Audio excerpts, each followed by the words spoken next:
right, I can't learn my lesson. I can't do shit right, take antidepressants. Illness and welfare robbed my adolescence. My friends probably hate me, can't answer a message. Filled with anxiety, always be hiding me. Feeling inadequate's always what's driving me. Not a role model, that's not what I strive to be. Can't go outside, I'm afraid they'd be finding me. Paranoid about my privacy, yeah. And they always asking questions about my face, can't relate. Fucking caught my own reflection, broke a mirror the other day. Got a lot of bad shit that I'm taking to my grave. Got a fucking date with death on house arrest till trial days. So I grab the red wine on rainy days and then I pour it. Cause I'll age another fucking 1,000 days before I know it. Yeah, I spend them all inside, waste my time while I'm scrolling. But I love when it rains, cause I'm agoraphobic.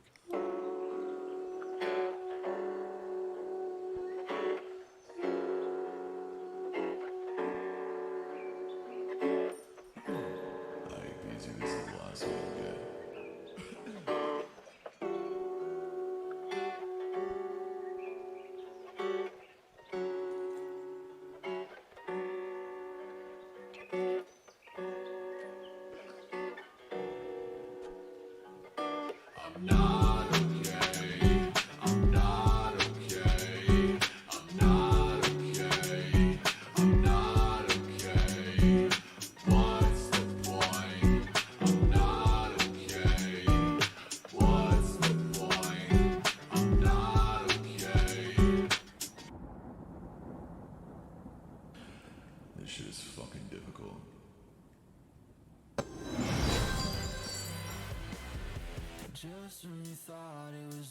Hi Anna, welcome to the stream. Sorry, I was like zoning out for a second.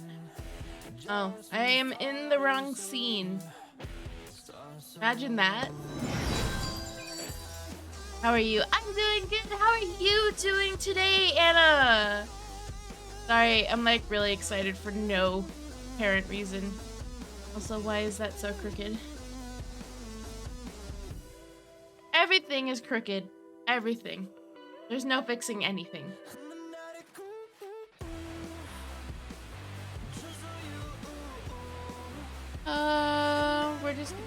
We're gonna chill in here for a little bit. Bad. Oh, I'm sorry to hear that. What happened? Did you not sleep well? Do I have to beat up somebody? Like, let me know. I'll beat them up for you. Having 3 tests today. I will beat up your teachers. I'll do that for you. I'm sorry to hear that. Oh my gosh, 3 tests. That's ugh. Tests are gross. Tests are indeed gross. I remember when I was in school and tests were a thing. I absolutely hated it. Really hated it. I hated every day that was a test day. But actually, now that you're here, I was in touch with the person that makes my emotes. They will not be able to do the rice nut emote like Fox wanted, and they wouldn't be able to make the emote that you want either. They can, however, make it a Discord sticker, if you are fine with the Discord sticker of your request, Anna. If you're fine with that. But yeah, I was chatting with them today. I was kind of hoping at least one of them would be able, but nope. But you know, you can always have a Discord sticker. If only, you know. I wish you could have big stickers on Twitch streams. That would be great. Also, if I ever get follower emotes, I was thinking of having them be rice balls. I'm not gonna draw them. I thought I was gonna be able to, but I'm like, I don't like how they look. So I will commission those whenever I get that unlocked. But as for the other emotes, the bits emotes will be moved to tier 2. badge. I feel you, Anna. But all the normal, you know, little cute chibi emotes, those are gonna be that we have right now. All of them will be moved to tier 1 and tier 2 subs, and tier 3 and bits emotes will be commissioned soon, and they will be a different character. It will be Rice with wings, and then the other one will be the Queen Rice, because I am a queen. I am a queen.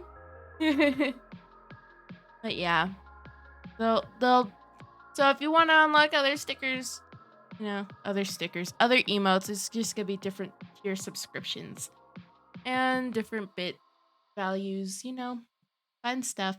Very fun stuff. I'm just excited to request stuff. So we're gonna switch to our game scene. And then you're gonna play Corpse Party, Book of Shadows. This chapter is called Tooth, and then we're gonna do Blood Drive afterwards as well. Pause my music. Price sub is not valid anymore.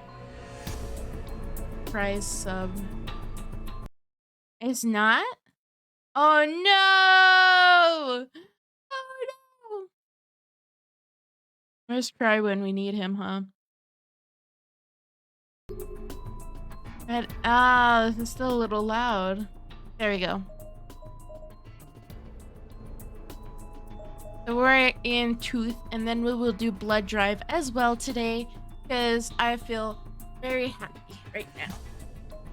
Oh, sorry. I'm like not getting comfortable in my chair today. Do not know why.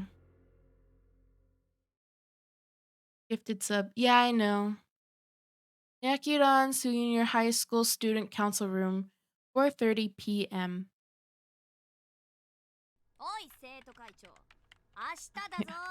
Hey, Mr. President, don't forget about tomorrow. What's tomorrow? Please tell me I can kick you? Absolutely not. What's happening tomorrow? Hey, no violence in the student council room. We've been over this. It's your own damned fault for forgetting. Oh, stop it, please. If I've forgotten something important, I sincerely apologize, so please just tell me what it is already. Use your words, not your feet.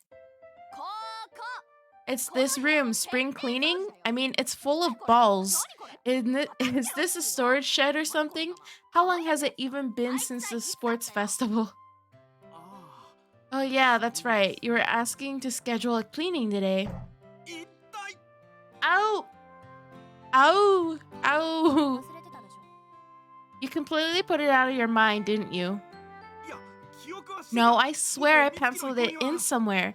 Your recommendations are important to me and to the student council as a whole. You're a person, not a corporation. Talk like one. Fine, I forgot, okay? It's not like I don't have enough on my plate as it is, though. Do you have any idea how much I'm expected to do? I'm sorry. Good enough for me. I forgive you. What's your problem Wait, what? Tough love from your trusted clerk. Sometimes you just have to admit your mistakes and move on. Though the manly approach to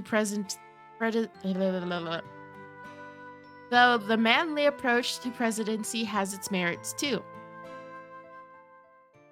Mitsuki? Just make sure you keep at it. Desertion is not an option. Don't think you can run away from your post if the going gets rough. Got that?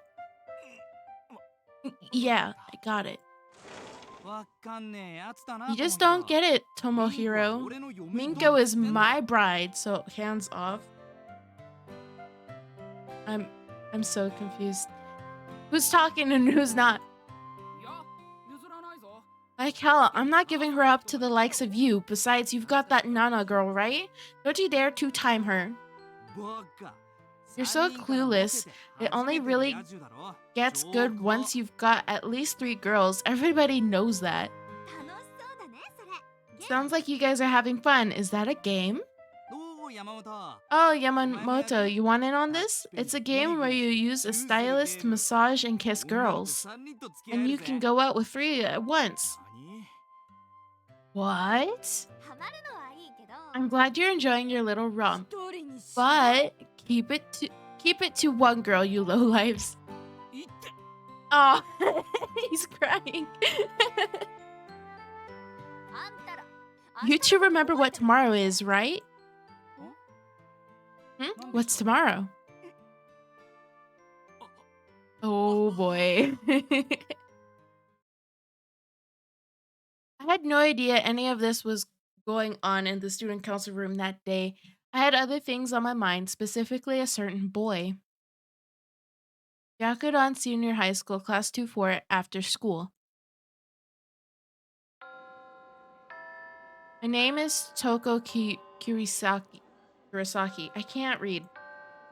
I've been waffling. I've been waffling for quite some time on whether or not to say anything. But finally, I decided to bite the bullet and ask his best friend Kurosaki. Hey, quick question. Does Yuya have a girlfriend? No, I'm pretty sure he's single. Why? Well, I kinda might have my sights set on him, I guess. Seriously? Wow, that's great news. I'll definitely be rooting for you. Oh, but... Well, he's not a particularly sociable individual when you get right down to it. Going out with him might not be all that fun for you. But I hear that despite his obvious popularity with the ladies, he's never once so much as touched anyone. Isn't that kind of a bad sign, though? No, quite the contrary. It gives him a nice, clean image. Oh! This was Kensuke Kurosaki, who'd known Yuya Kizami, aka the boy I liked, pretty much all his life. I figured I'd come to him for all the information I needed in my conquest, since he was pretty much guaranteed to know Yuya's dating history. Why does she like Kizami? How was your day? My day went really well, actually. I finished my the move out clean for my client today, and she tipped me $100. And she gave me a free dining table. I don't need it, but I'm probably gonna sell it. But yeah, it was a pretty great date. She also gave me canned peaches, jarred pickles, canned beetroots, canned green beans, and then these like really cute oil lamps, and then flower vases. Oh my god, they're so cute.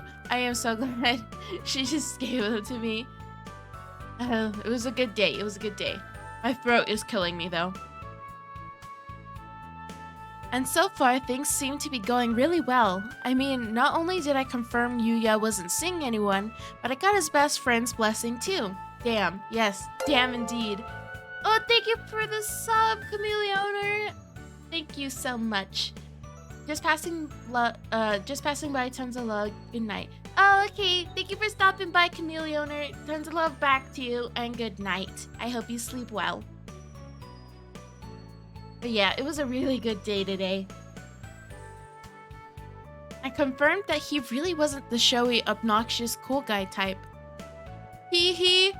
That suited me just fine. Kurosaki, hey. Kurosaki was understandably rather startled by the extraordinarily agitated female voice that suddenly rang out from behind his head. Bryce! Nina, welcome to the stream! How are you doing today? I miss Kim. He was just here! But that's Hellgirl Mitsuki for you. Heh. She was standing in the classroom doorway, arms folded across her chest, looking like some angry deity about to cast judgment down upon the world.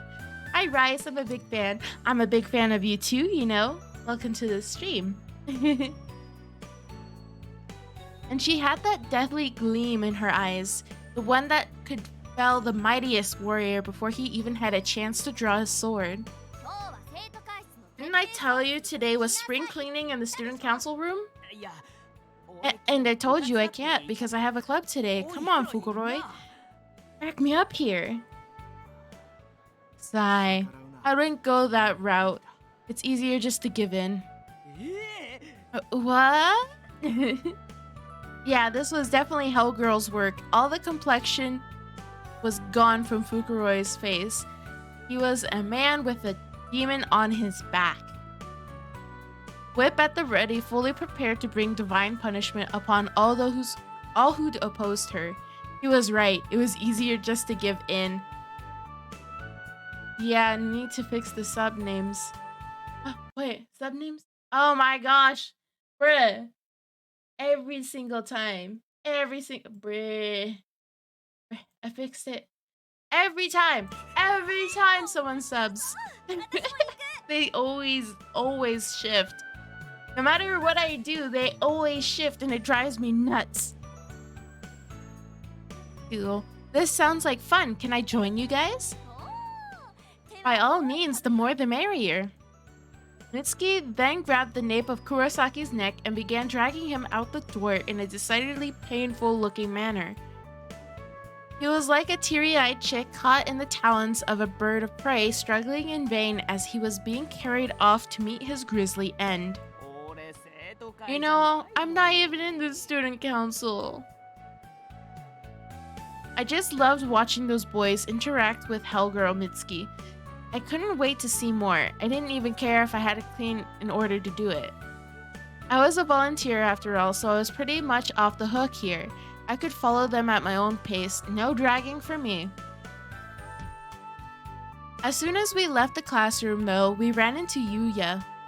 Or rather, I did, as in I literally ran into him. I wasn't watching where I was going and wound up slamming into him so hard that I fell over. Immediately, he reached out his hand to help me up and asked if I was alright. Now, that's a white knight if I've ever seen one. What a fun evening this would be. I imagined it ending with me lying in bed, dreaming of Yuya's perfect face inching closer to mine. But instead...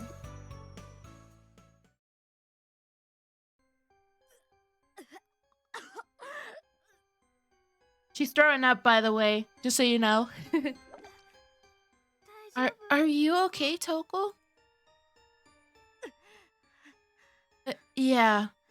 More puking sounds. It'll be alright. You'll feel better once you get it all out. We're probably gonna see a lot of teeth pulled out in this chapter because it's called Tooth. I don't know. I just have a feeling. Can't groan. Was I right? I guess. I feel a little better. That's good. Are you okay to head back and rejoin the others then? Yeah.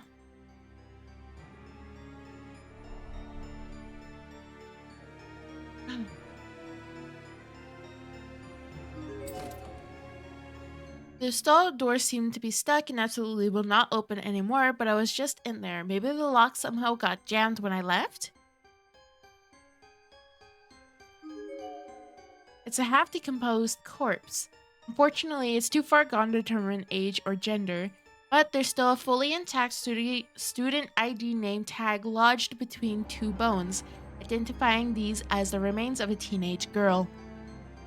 Tomashiro Trade School Tomomi Morinaga. I can't read these names. I am so sorry. I butchered that so bad. Even the knob, with the knob turned on its at full blast, there's no water coming through these pipes anymore. It's a mirror, but it's too cloudy to make out too much detail. For some reason, the air around this spot feels unnaturally chilled. It would probably be best to keep your distance. No, I want to look. I want to be in the specific spot where it feels chill.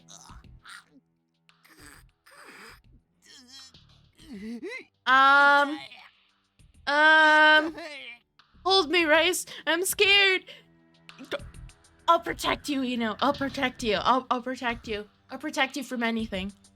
Don't look. I'll hold you. I'll hold you so tight. Ryosuke. God, no. I bet it hurts real bad. I've tied your knee and thigh joints. That should help stop the bleeding.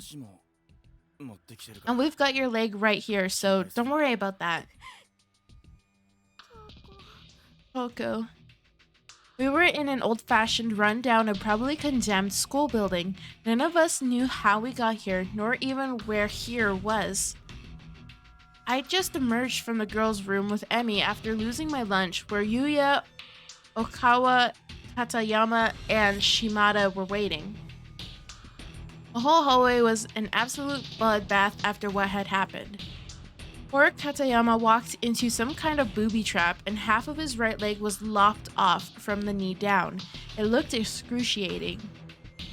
How is somebody supposed to handle a situation like this? Why did this have to happen at all? It hurts. Sorry, that's what he sounds like. The F is wrong with this school? Why would there be traps set up in here? What the hell are we? Feels like somebody's screwing with us. No, I'm not doing that. I'm not doing that no more. No, you're only gonna get that on the Doki Doki stream on Wednesday.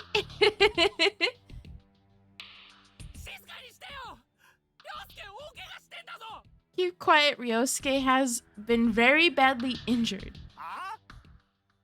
Eh? What the hell's your problem? You stepping?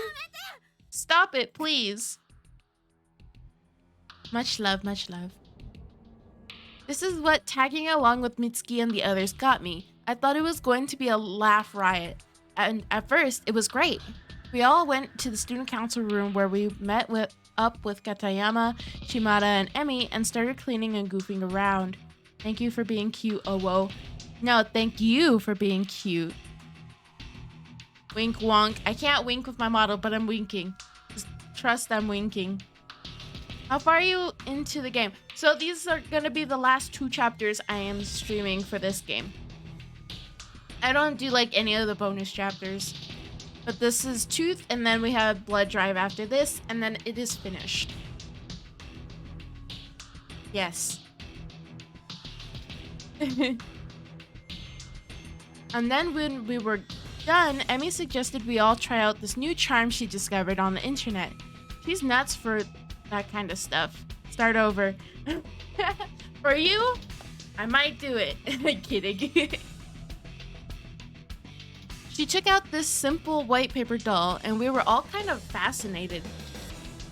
So we did as we were instructed, and then suddenly everything went dark. Don't do it. For you, I won't do it. There was a violent shaking, and then we were here, in this old schoolhouse. No explanation. We just need to get out of here. You need to work together and get out of this horrible place. Let's try to find an exit. What about Katayama? I'll carry him. Yuya was so kind. You can always count on the boys in times like this. You can't trust Kizame. Kizame is a freaking psycho. Don't trust him. He likes killing birds, burning the bodies. Still, there is a potential problem with this course of action. Wait, what if there are more traps? If you're carrying someone piggyback, you won't be able to react quickly enough to avoid them. Not the birds, he's a monster. He is! And then he kept chasing, Yuka. Were you the one that was like, Kizumi sus, but kind of hot and bloody? No! That wasn't me! That wasn't me! That literally wasn't me. I never liked this dude. What are you talking about? You must be confusing me for someone else, because I have not liked this man ever. Yeah, of course. Lee, there's only room for one person in my heart. And that's Jesus, because you need it, I need it, all these students need it, especially Kizumi. But I think Kizumi's too far gone for Jesus to help. I'm kidding. Kidding. But I know we have to. What I'm thinking is we find a way out and ensure the road between here and there is safe, then come back for Katayama.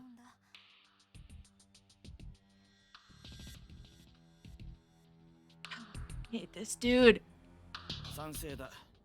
I'll agree to that. Yeah. Yosuke, don't worry. We won't leave you behind. We won't, will we? Okawa was in a state of absolute panic. He just kept muttering to himself at Katayama's side. Two of them had always been extremely close. It's only natural he'd be worried, though his concern kind of bordered on obsession. But, who's going to go? We could lose our own legs in a blink of an eye, just walking around in here. You're the one who said we should find an exit in the first place, so you go. Jesus? What's he doing in Heavenly Host? Did he do the Sachiko ever have to know with his abuela?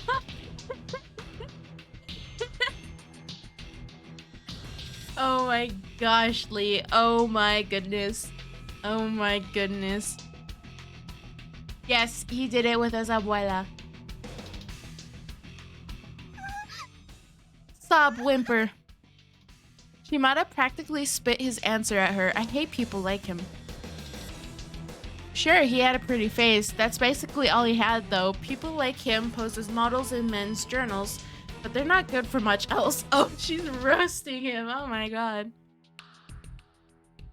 He got a lot of girls too, but I'm not one of them. I could never get past his awful attitude. It's such a huge turn-off for me when guys act that way. Same. Not that I don't admire speaking with confidence and force. I try to do it myself whenever I can. Tooth, it's the last chapter? Tooth and then Blood Drive, the chapter. Oh, thank you for hosting my stream, Lee. Much love, much love. Much love for Daddy Lee. But it's Tooth and then Blood Drive. But there's a difference between speaking forcefully and speaking in a way that belittles others. Shimada was basically just cold and uncaring. I'll go. I'm the one who suggested separating after all. Blood Drive, of course. I just didn't remember if you played this Steam version of this game. Yes, I did. I am. Toko! I'll go too. Yuya. What a difference. Like night and day. Kind, thoughtful people like him don't make flippant remarks. They just man up and get stuff done. He just wants to take advantage of you. That way he can kill you. I bet. If you didn't play the Steam version and got the true ending, the game doesn't tell you about Blood Drive unless you play and finish 2.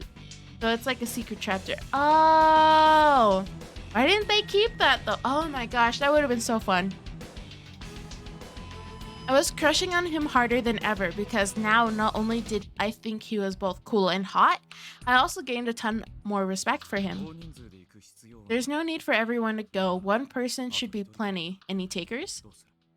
Dead silence. No volunteers, huh? Everybody just looked at one another, then looked away as if they were ashamed of themselves. What do I do, Ryosuke? You'll be all lonely all by yourself, won't you? Thinking Kizumi's cool and hot sounds like rice. It's not me! I'm swearing! I am smacking my chest! It wasn't me! Oh my gosh, my avatar really glitched out there. You didn't see that. But it was not me! It was not me! Never! I've never thought he was attractive. Maybe the guy with red hair. But like, no. No. I've never liked him. He was frantically shifting his gaze from one to another. I'd never seen him so on edge before.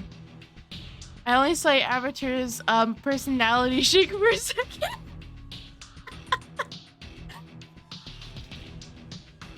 Lee. I'm moving my avatar. No boobage for you guys. There's no boobage for you guys. Just big head. Big brain. Big head. This is all you're getting now. No boobs, only eyes. Heed. Peace. Wait, you want me to do only eyes? Okay. Heed. Heed. Trying to like get it like centered. Big rice. Big rice indeed. BRB. Okay, we'll be here. Big head will be here. Cringe. Hi, Chief. Welcome to the stream. How are you doing today? I only did that because my personality was jiggling. Are you sure it's okay, Kurosaki? Said she'd go. And she's a girl, so big rice. I said I'm going. You wait here, you good for nothing sack. You just get in the way anyway. Alright, I'll stay here with Ryosuke. Good luck. Come on, let's go. If we don't hurry, Katayama could be in real danger. Hey, beautiful. Girl problems. W. Girl problems. I would definitely know. I don't. I wish I did. I wish I had girl problems. Anyways. I'm doing good. I'm doing really good. Yes, GF issues. Wait, you have a GF again? Didn't you? Is this a different chick? Go back to high school? No, I'm talking about I want girlfriend issues. But you didn't hear that from me. Toko, be careful, okay? I will. Was I scared? You bet I was scared, but in a situation like this, everybody has to work together. Yes, different. As long as I had any willpower left in me, I wasn't about to give up. Plus, it didn't hurt that Yuya was with me, so I knew everything was going to turn out just fine if only you knew.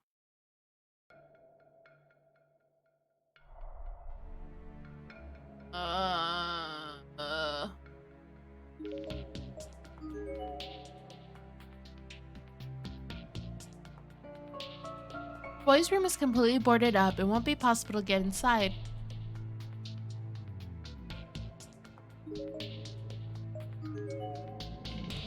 I gotta search every square for a body.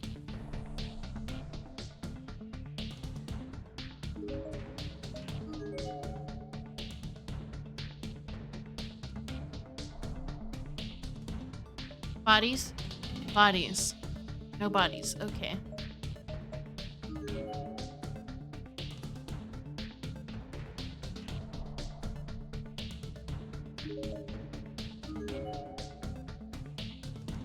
I am scanning for bodies. Bodies, bodies, bodies, bodies, bodies, bodies. Where are the bodies? I'm looking for bodies.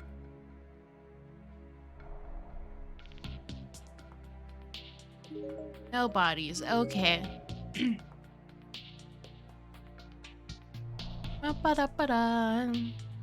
Just don't eat the bodies, okay, Rice? No promises, Lee. This isn't RimWorld. Who said it wasn't RimWorld? No, this girl makes a big scene when someone breaks down, and I'm sitting here like, I just said you let it grab your asset? Like, wait, what? You know how girls make a big scene when someone breaks down? I'm sitting here like, I just said... What? I'm gonna sit there. Brett, my brain could not read. Also, Lee, you see nothing. It's just a waste if the dead bodies are gonna be there, you know? It's just a waste. Can't let them rot. Let me rephrase. Yes, please. Please. I am high on oven cleaner. Not on purpose. Oh, I clicked on my model thing.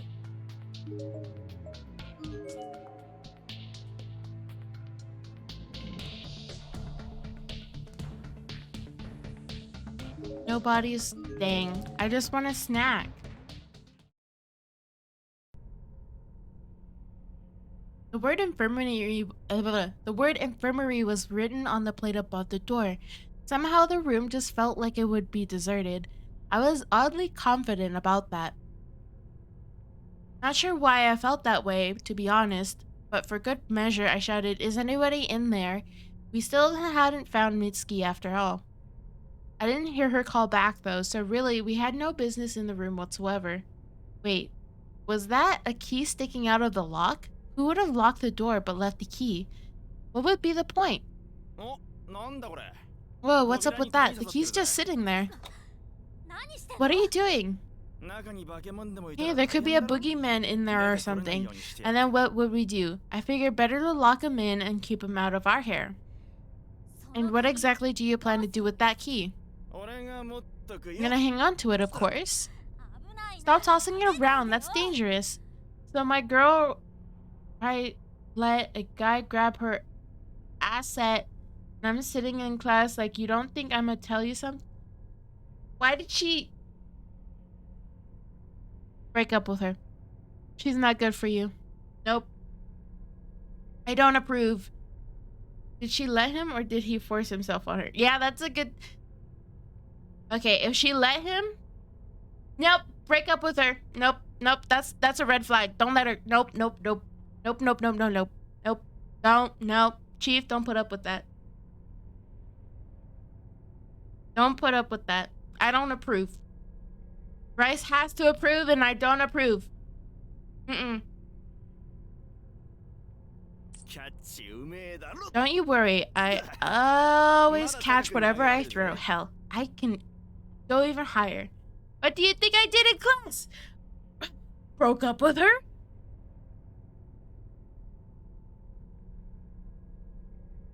So she made a whole scene. That's... Girls. Just girls. She has no right to make a scene because... Oh look, it's the... Oh my god, it's the consequences of my actions. Oh, let me act out.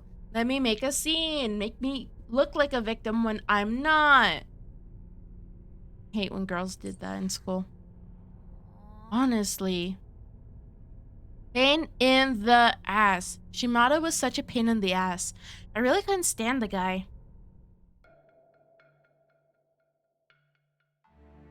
I can't stand him either, but he's got a pretty face. Yeah. God, you're persistent. Look, you're very good at throwing and catching, okay? So just stop already. The ceiling in this place sure is high. Let's see if I can touch it. Ellie, oops. Huh? The hell did it go? Eh, whatever. I don't give a shit. So, I'm now sitting in my room like I should have took the other girl. Wait, you have multiple options for girls to date? What? But she doesn't cause a scene, she is unconsciously admitting her guilt. Yeah. So it's a do or die situation for her, I guess. I mean, she's not really dying per se. But you had two choices in girls? So they liked me, but I took the one I knew longer. Just because you know them longer doesn't mean you like know them. I heard this game was spoopy. Yes, it is spoopy. It's spoopy. And now the infirmary was cut out from us if we needed it. Brilliant. Men. Women. Nope. I knew them. I mean, okay, if you believe that. It's an exit. An honest to goodness exit. We can finally get out of here. I rushed over to the door, hopeful yet afraid, knowing it might not open, but praying this horrid place would show us at least a little mercy. Women? Yes, women. I was her first, so I don't know how she would act up. Her first boyfriend? She definitely didn't act right if you were her first boyfriend. What context do we have? Um, high school kid, high school girl. High school girl. Chief, you're in high school, right? High school. I guess she is a girl. I just said women. I was like, men, women. Yep, yep. High school girl murder, murder. Oh yeah, in corpse party, yes. High school girl murder, murder. But with Chief, high school girl being dramatic. Gingerly, I raised my hand and pushed on it, and it swung open without even the slightest hesitation. It seemed almost too easy. Also, welcome to the stream, Bobcat. It was unnaturally dark outside, though the rain was coming down so hard that peeking my head out for just a moment left my uniform completely soaked. Shimada pushed past me, throwing the door open even wider with his usual lack of regard for anyone and anything around him. The girl, yes. My clothes went from soaked to drenched in a matter of seconds. If I were to actually walk out into it, I felt like I would drown. What is this place? It's way too dark out here. We in a forest, maybe? It's really coming down. If we went out there in the rainstorm like this, we'd get soaked to the bone. I wouldn't mind seeing that look on... Shimada? Shut the fuck up. Well, it's the past, so no need to dwell on it. You will find the right person someday, Chief. Yes, you will. It might not be in high school, though. Or it could. You never know. POV, you drowned in rain. Now her friends are texting me like, damn, you messed up. You a hoe. Like, let me eat my ramen. That's when you block them and just forget the whole situation.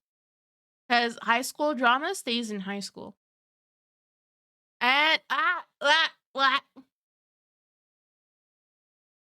you guys didn't see that. I accidentally minimized the box thingy. Anyway, we know we can get outside safely now. Let's go back and get Katayama. Drool? Why is he drooling? Come on, Yuya.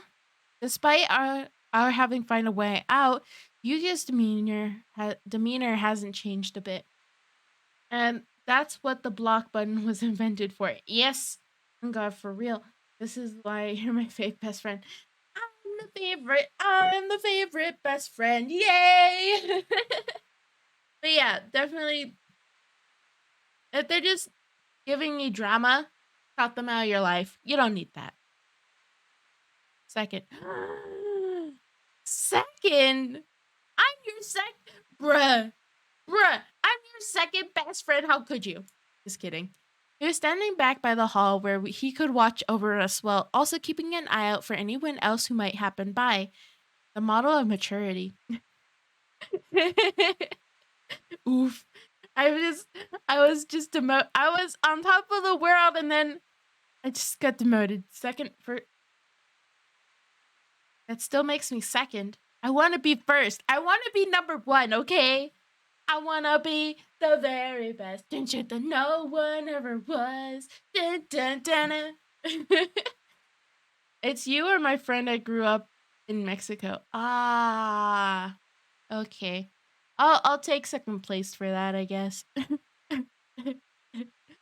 Okay.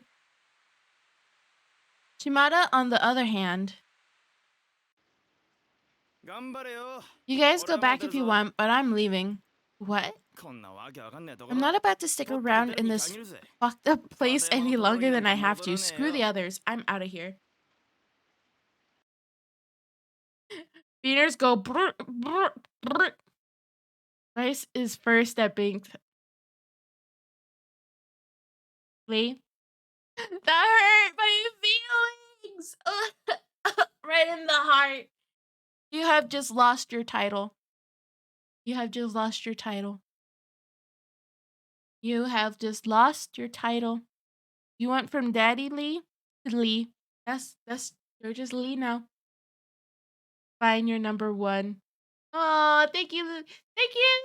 Thank you. Lee, it's SMH.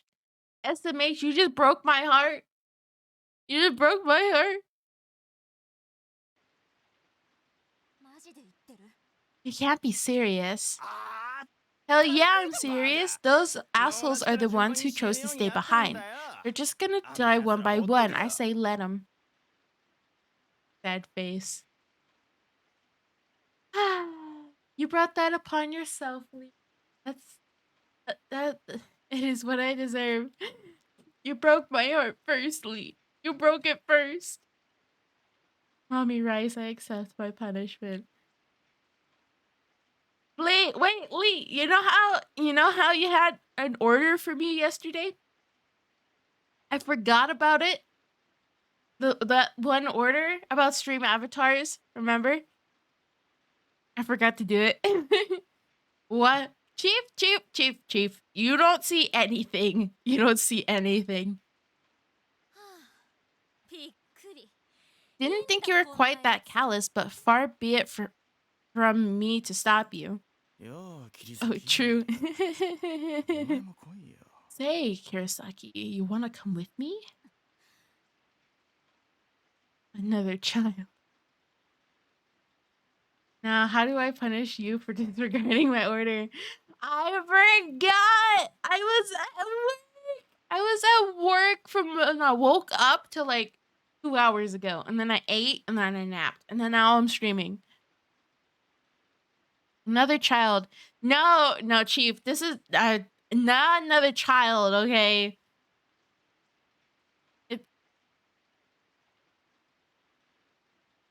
When I called my child daddy, I mean, come on, Chief. Oh my god. I don't want to explain this. After abandoning his friends to save his own hide, he was now basically propositioning me. Wait a minute. Yeah, no, hey, yo. It took you a second. Oh my god. Thanks is right, Tommy. A lot of new words.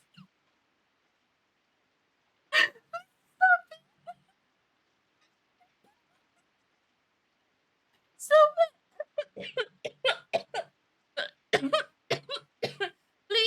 Please stop it. Please stop it. Wait, I'm not waiting. I'm gonna continue with Corpse Party. Oh my god. I really don't want to see you die. You've been real precious to me for quite some time, you know. Sis or Alabama. Stop. Lee, stop it. He's gonna think I'm weird. My mom said it was okay to watch the stream. Please stop. With an obviously rehearsed and truly sickening pickup line. He really was the slime ball to end all slime balls. Unbelievable. What the hell is wrong with you? Get your eyes off of me, you jackass. I couldn't believe he had the nerve to pull something like this. I felt like that may have been the first time I'd ever truly yelled at someone. I was absolutely livid. Excuse me, I just burped. Again. Oh my god. And he wasn't even done. No, he still had plenty of salt left to throw in the wound. I'm gonna put my blue light glasses on. My eyes are hurt.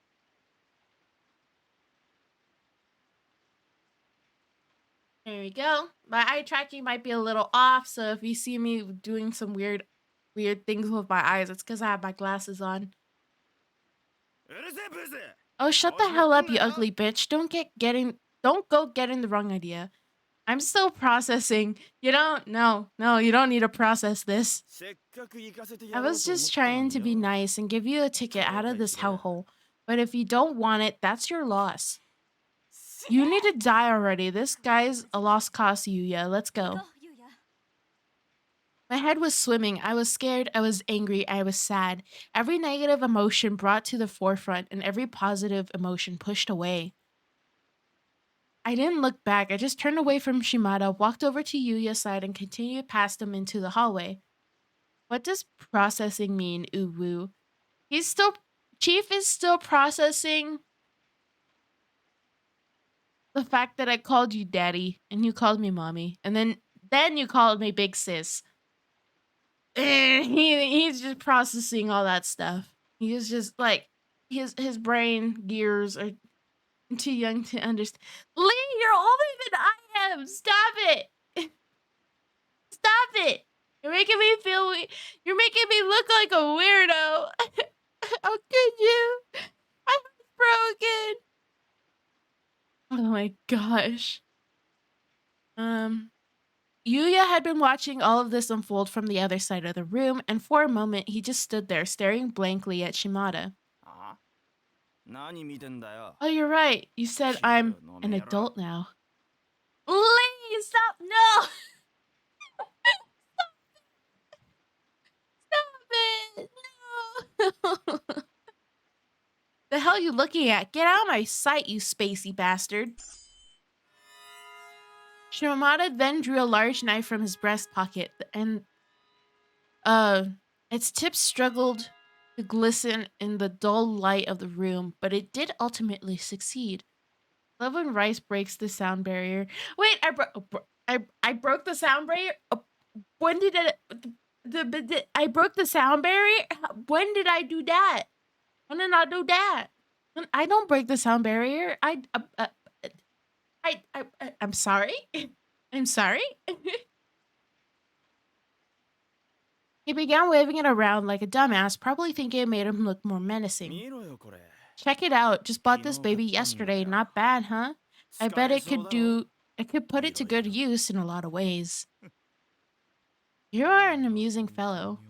Cringe. Your microphone has a gate, so when you start to be too loud, it breaks up. Yeah, imagine if I didn't have the gate on. Imagine if I didn't have it on, I would probably peak that mic. I would probably peak the mic, and I don't want to hurt your guys' ears.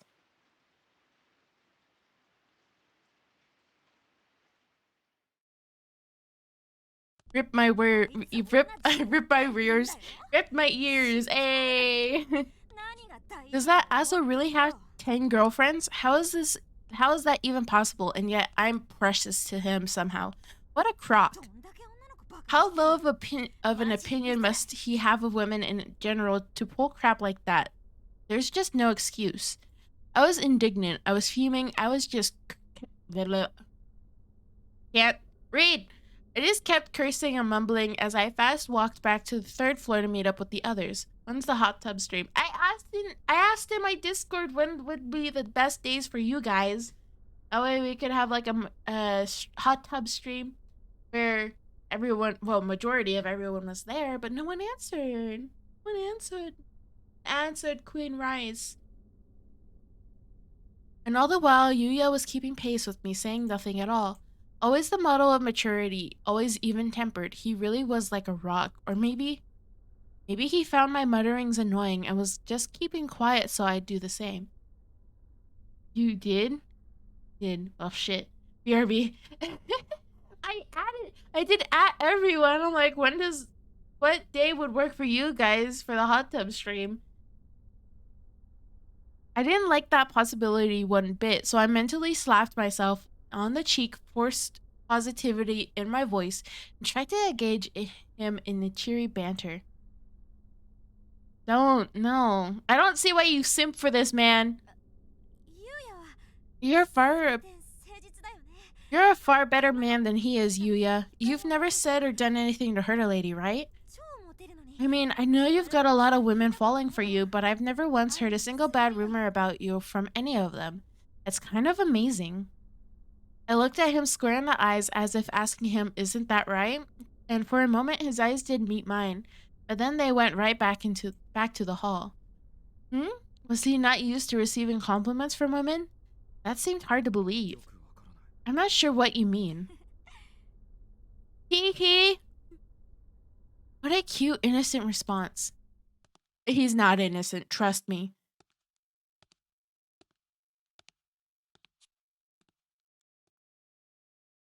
I must have come across as bipolar to him or something. On second, I one second I'd try to lighten the mood with small talk or compliments, and then I'd start to feel scared of the school again, or angry at Shimada, or sad for Katayama. My mind just couldn't make up its mind. My mind just couldn't make up its mind what to feel. Oh my god. Coco, Emmy, isn't anyone there? Mitsuki? That was Mitsuki, wasn't it? It was coming from downstairs. Mitsuki's voice echoed from up from below, but our friends were waiting for us above. For a moment, I wasn't sure which direction to go, but only for a moment. The fact is, our friends were very, very close, so close that it would be foolish not to tell them what was going on before chasing after Mitsuki. Come on, we need to check in with Emmy and then the others, then follow that voice downstairs. Yuya just nodded and began running up the stairs, and I was right behind him.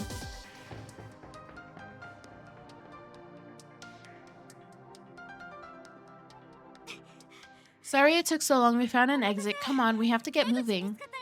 I was out of breath, staring down at the ground and talking to what I assumed would be three very attentive friends. But then I looked up. They were all there, but there was no immediacy, no urgency on anyone's face. Emmy and Okawa weren't even looking at me, nor at Yuya, but at Katayama.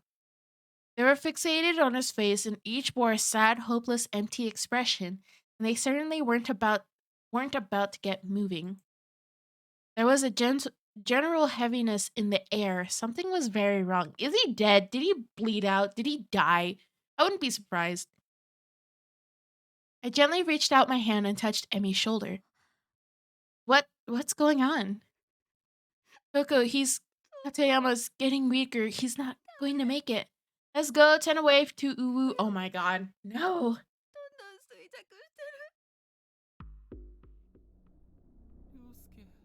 Ryosuke, why won't you talk to me? Say something, please, Ryosuke. Emmy's eyes were filled with tears. Okawa, too, was cradling Katayama's head and looked like he'd been crying this whole time. His eyes were bright red and his nose was running. Did someone say uwu?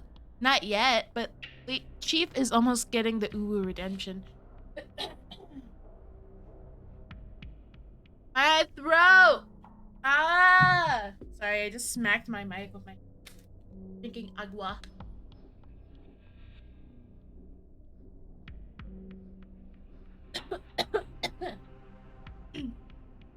I miss her? Who? Hey, Cry, welcome to the stream. How have you been? How is everything going health-wise? Hey, no, Anna. Oh, yeah, Anna's not here yet. Aw. Yuya still saying nothing, just walked over to Kariyama's side, bent down and began examining his wound. It's been a process. I don't doubt that. Yuya, you need to hurry. The four of us silently but unanimously agreed that our best course of action was to pick up Kariyama and bring him out through the exit we'd discovered. And we had to be very, very quick about it or he really would die. I could tell just by looking at him that his time was almost up. I'm staying till she comes to say hello to me. Kizami, can you carry him? I mean, she was here, actually. I don't remember if she said she was gonna leave, though. But yeah, the last thing she told me was to fix the sub name. She might be getting ready for school. Yeah, I could use your help getting him up on my back, though. Ryosuke, hang in there, we'll save you. As this was all going on, I had that nagging feeling that I was forgetting something. Where's Mitsuki? We had to go find her. We couldn't just leave her behind after all. Yuya, do you mind if I run downstairs to look for Mitsuki? If she wanders too far, she might... Excuse me, I just burped again. He didn't even have to say anything this time. His eyes told the whole story. Got it? I know I can trust you with this task, they said. And that was enough for me. I shot off down the hall like a bullet. I was determined to find Mitsuki and rejoin everyone en route. I hurried down to the second floor, but Mitsuki's voice was coming from even farther down. I'd have to keep going to the first floor ahead of the others.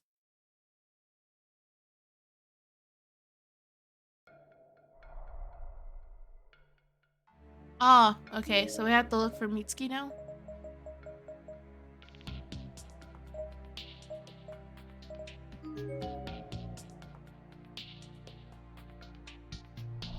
Which way do we go, though?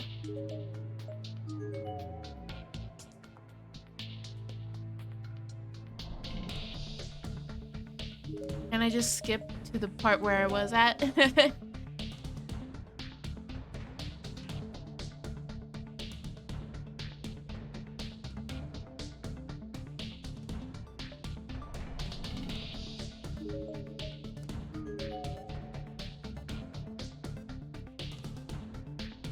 Buddy! There's a thoroughly decomposed corpse here. The name on its name tag sounds male, but it's a little hard to tell. Matsukaze Prefectural High School, Motohiro Suzuki. Hang on, I need a cough.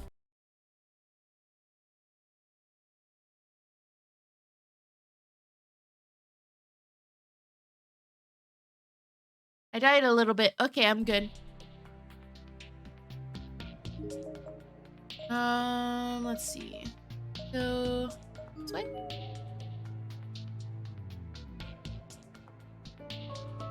Door leading out is covered to the covered walkway is frozen in place as if it's just a decoration on a wall. It cannot be opened.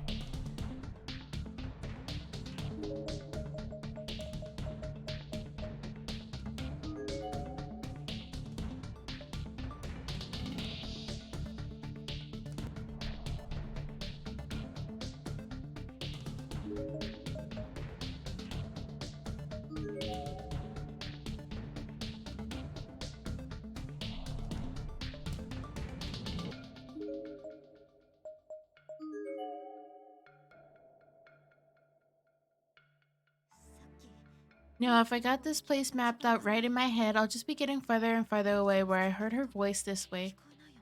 Where we heard her voice this way. I should go back.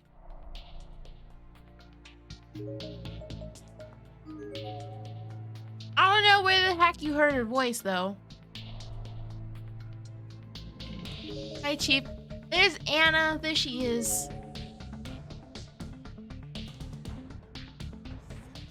No, if I go... Oh, my gosh. Shut up. Toko! Do I have to go back upstairs? Ah! Anna!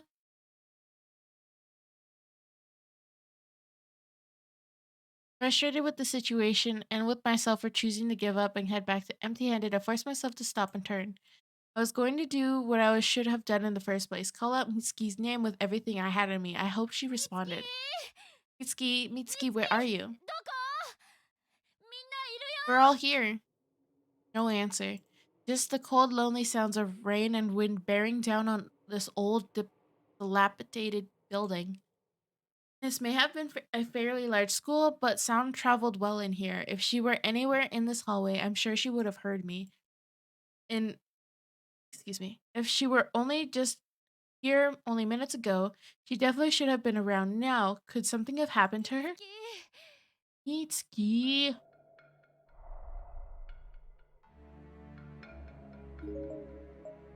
I don't know where to go. Let's go back upstairs, I guess.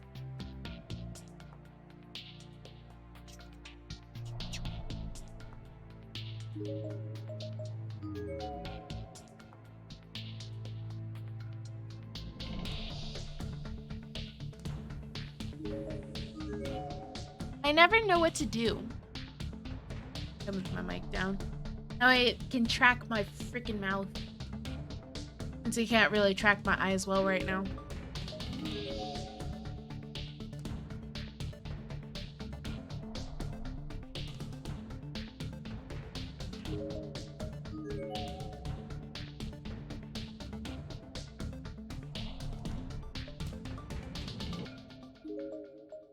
I am lost.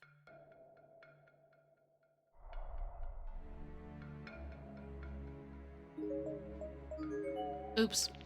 Oh well. I wanted to go the other way. Let me go this way.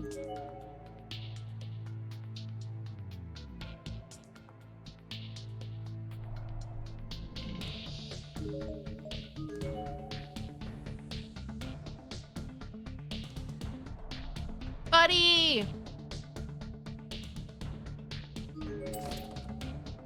Closed up tight, it won't even budge. So it seems like it might be openable. Eek! It's a bunch of dishes. They must have been propped up against the door. They are wet, bloody prints all over them. There are wet, bloody prints all over them. Little disturbing. Hydrate. Okay, I will hydrate. Nope. Does it sound I need a hydrate? Wash the rice. We will wash the rice in the hot tub stream. Highly. Also gonna eat a Jello. Feels nice on my.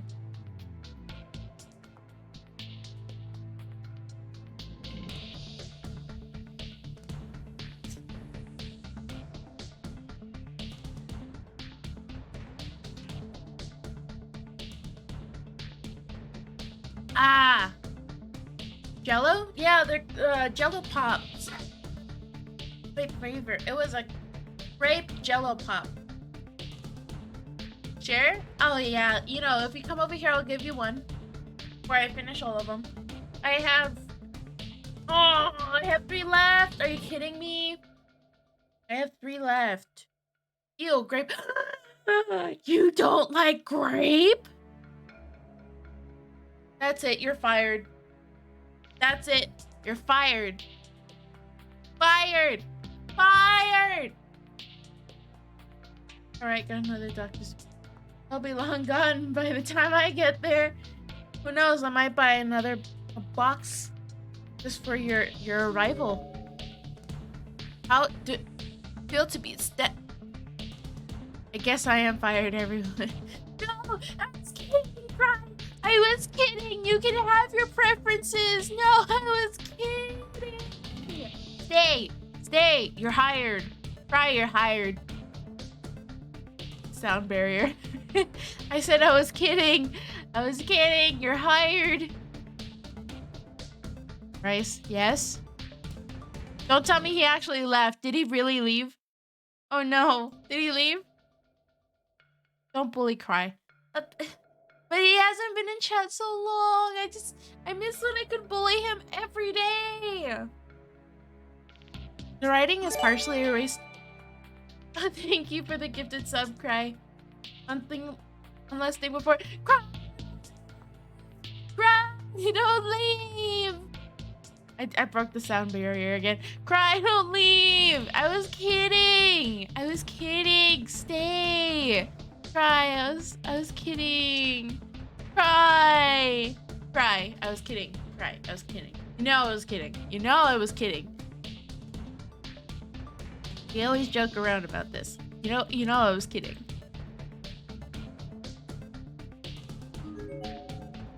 It's a newly deceased corpse.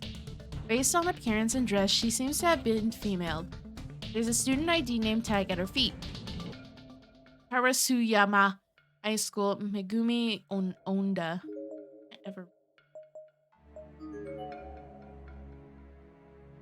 Did he really leave? Did he leave? Ah.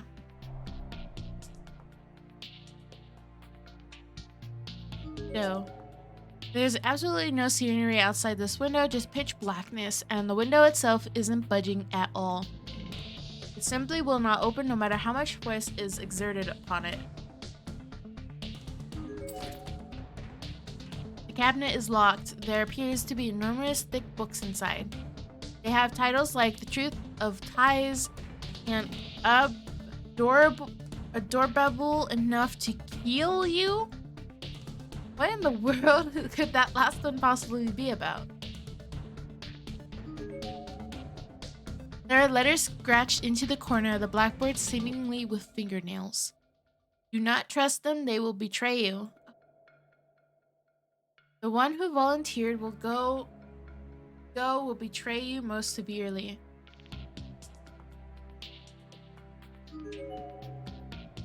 Oh, I already read that. No problem, Anna. See, he didn't leave. You're okay. We're good. We're good. We're good. The words "kill you before you're kill before you're killed" are scribbled all over this school flyer.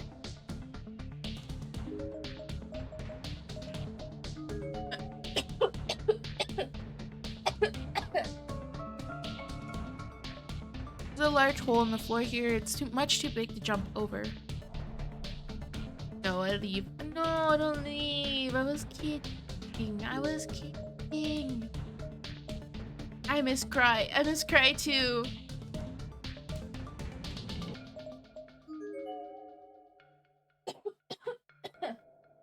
I think I'm getting a cold. I think that's what's going on here. I think I'm getting a cold.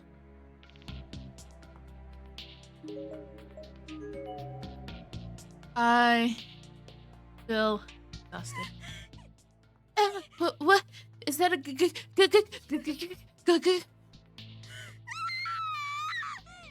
Definitely not screaming because you guys wouldn't hear it because of the noise gate. Go look at you. It appears to be the ghost of a young boy. Closer. Let's die. Got you. We're dead.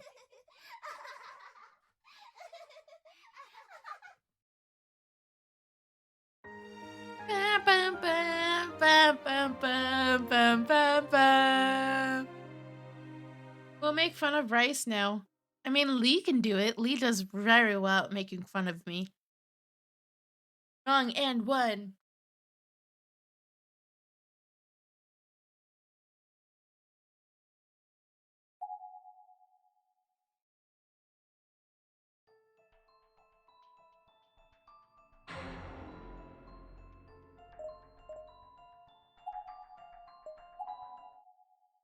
If Lee's still here.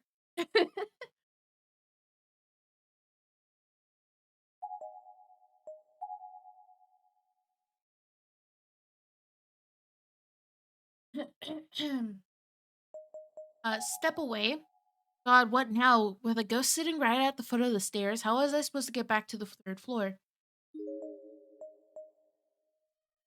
I guess we'll just go this way.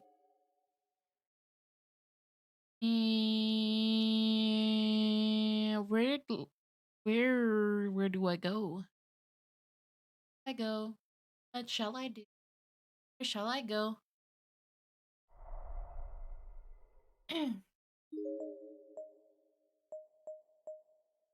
I can't go this way.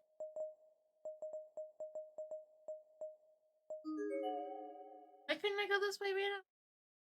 I mean, Anna, you could make fun of me. You could.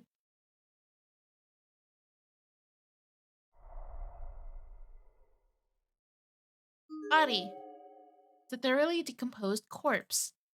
Having gone completely skeletal,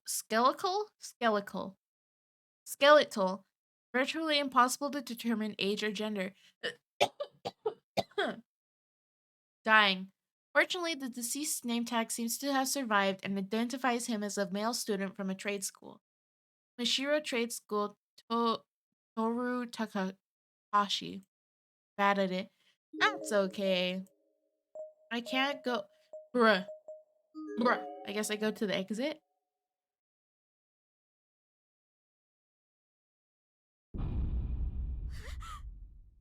Gasp? What the hell was that? What had just appeared in front of me? Spirit. Anything else to look at before I end up dying again? Okay. From the looks of it, you're another victim dragged here against your will, no? Well, I'll tell you now. There's no escape from this school. There is nothing to be gained here but despair. Though if you've got an iron will, you might be able to survive for a little while at least. Here, you should have this. It'll help keep the wandering spirits at bay. So, excuse me, I just burped. It only works once. So take it, get out of here, and fight like hell. Stay alive as long as you possibly can. Spirit vanished, but lying on the floor below where it had just been was a gemstone. Specifically, a violet colored gemstone, probably an amethyst. So I can use this to keep the wandering spirits at bay at one time, huh? I guess he meant the full body ones, or I would have kept him at bay too. Either way, with this gem, I felt like I could actually get back to my friends safely. Sorry for coughing. I was as hopeful as one could expect, all things considered. Required amethyst. Of course, he also said there was no escape from here, but it was my prerogative to believe what I wanted to believe, and ignore what I wanted to ignore. Yeah, I think I'm getting a cold. I'm gonna take some cold medicine before I go to sleep tonight. Hydrate. Oh, thank you for the hydrate, Cray.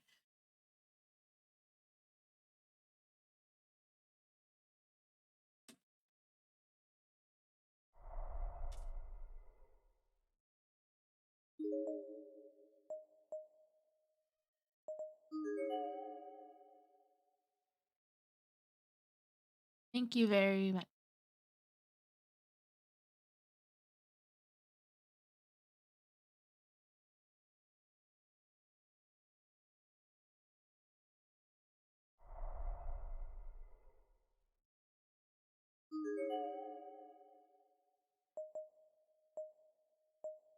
Try to sneak past or use the amethyst.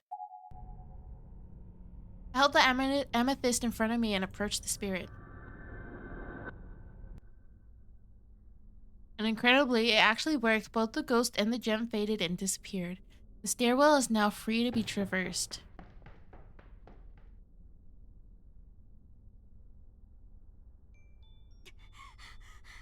Emmy, are you okay? There was like a ghost at the bottom of the stairs. Where's everyone else? Come on, we have to get Katayama situated and get out of here. Emmy's face was absolutely wrecked with tears, and she was shaking her head violently. She wanted to tell me something, but the words just weren't coming.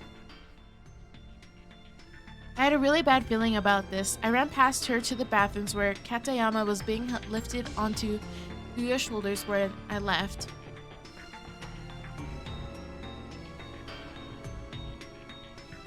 Why? Katayama was back on the floor right where we set him down when this whole ordeal began. Why wasn't he on Yuya's shoulders? What was going on? I had an inkling, but I didn't want to believe it, so I pushed it out of my mind. Yuya, what are you still doing here? We need to get Katayama ready to go. He didn't make it. What? Right after you left, he let out a huge scream and then he just went limp. No. I didn't know what else to say. The person had just died. They're not some stranger, but a person I knew, a friend. It was the strangest feeling. I kept looking at him and thinking, is he really dead?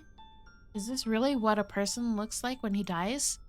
Seeing him like that drained every last bit of energy I had in me. I fell to my knees, thoroughly defeated.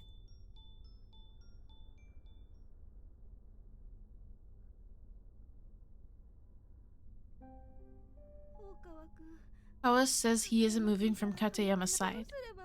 So what are we supposed to do now? Oh, my neck. Emi and I couldn't stay near the body. We'd gone down to the second floor where we picked a corner and just stood there, trying to recompose ourselves. Yuya elected to stay with Okawa on the third floor, I guess to try and break him from his shock and help put some distance between him and Katayama. None of this felt real, or maybe I just didn't want it to be real. It was a nightmare. It had to be. I'd just sit up in my bed and it would all be over. Why did this happen? I'm not waking up. I don't get it. Ah! I've been screamed at. How could you, Anna? My feelings are broken. Feelings are broken. That makes sense. I'm not waking up. I keep trying to tell myself this is all a dream, but... Sniffle hick. What feelings? Exactly. I don't have any. Coco. Sob. My energy was waning again. I sank to the ground, landing on my knees. Emma followed my lead, and put an arm around my knee for comfort. A friend had just died. He just died. God, why?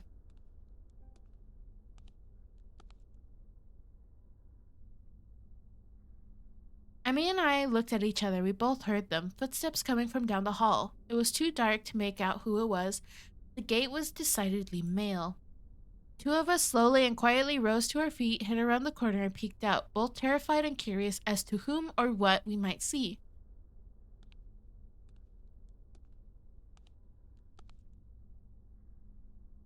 There, at the end of the hall, was a figure finally came into view. It was a tallish man, unsteadily teetering as he slowly strode towards us. It was Shimada, drenched from head to toe. Shimada. Yeah? Emi shot forward, intending to run toward him, but I grabbed her arm and held her back without even thinking about it.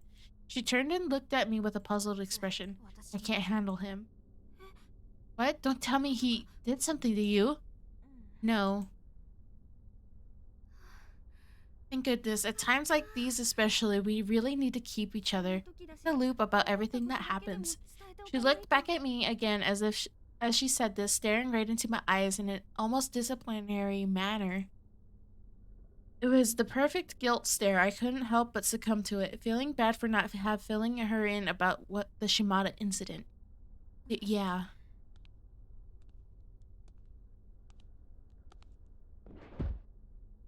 Shimada continued his slow, wet walk down the hall, then all of a sudden, for no discernible reason, he simply fell forward, landing hard on his knees. Something was wrong with him, and while I loved the man, I didn't want to see him suffer. Emmy and I were both poised to rush to his aid, when other figures randomly began appearing all around him, figures of children, blue and ethereal, shimmering with their own light.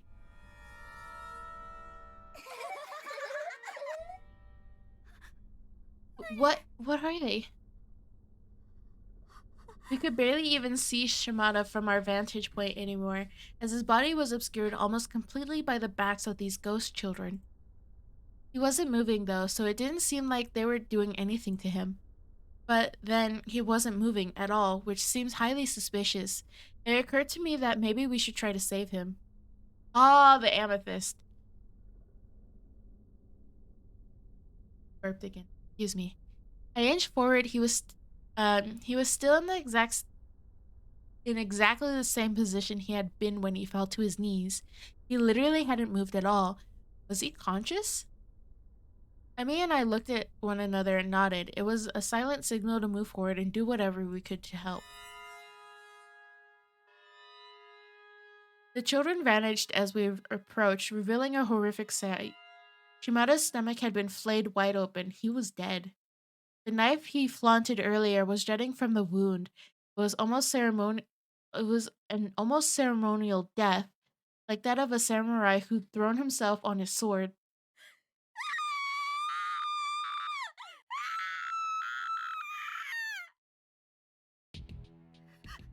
No. What were those children? How should I know? And they might still be nearby. It's horrible. Shimada is... Yuya, who had presumably rushed down to see what was wrong, calmly walked over to Shimada's body. He was checking for signs of respiration or pulse. He turned back to face us again a moment later. His facial expression said it all. Shimada really was dead. I was beginning to lose it. I just couldn't take any more of this. My friends and acquaintances were dying one by one. I guess I should say had died, but it didn't seem like it was over, not by a long shot. This is bad. There's something in here with us. Something that's trying to kill us. Hell, it was doing more than trying. It had already succeeded twice over. I was scared. I was paranoid. I was shaking and crying and screaming inside. I was deathly afraid that something else would show up, and then it did.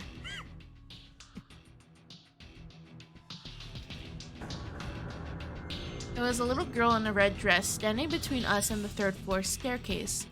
I couldn't make out the expression on her face through her bangs, but I could literally feel the hatred in her eyes as she stared into our souls. Then she turned around and slid up the staircase into the third floor hallway. Emmy was turned the other way, so she hadn't seen the girl at all. She eventually followed our gazes, but by that time the girl was gone. She looked confused. That particular apparition looked a lot different from the other ghosts I'd seen, but there was still no doubt in my mind she was definitely a ghost. But what do we do about Okawa? We have to go get him. We have to get out of the school now. I'll go call him down. Wait! Yuya, I'll come with. It could be dangerous. You wait here. Dangerous? Well, that is the direction the girl in the red dress went, and I guess Yuya didn't want me to be put in harm's way. I nodded and watched his back recede into the darkness as he chased after Emmy.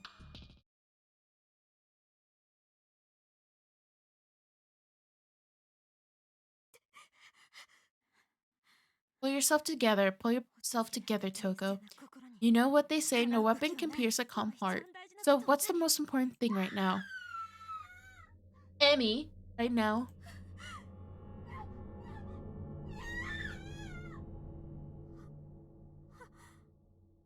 What was going on? Why was Emmy screaming? I could hear voices now. Emmy and Okawa were having a heated argument. How have you been? I've been dying. It's not possible. We have to leave him and run. We'll get caught if we don't. No, we can't just leave him behind. We have to take him to a hospital. But he's dead. No, he's not. He's dead. He's not. He can't be. Leave him and run. We'll get caught. That ghost girl must have been pursuing them. This is bad. I have to go help them. Wedding. Murderer. Kaneyama's body was sprawled unceremoniously on the landing halfway up to the third floor, along with Okawa. At the bottom of the stairs stood Emmy, and in front of her Yuya, with an imposing scowl on his face. I didn't understand any of this. What had just happened? Emmy let out another scream and came running toward me down the stairs. Kawa then seemed as if he'd fallen and broken his arm. He was lopsidedly crawling towards me. It was almost as if he were trying to distance himself from Yuya. Murderer. Murderer. I ran to the base of the stairs to meet up with Emmy. I needed some sort of context here. Me. What happened? What's going on? Run away. You'll be killed. Kizumi kicked him down the stairs out of the blue. What? I glanced up at Yuya, but his face was shrouded in darkness. I couldn't make out any expression at all.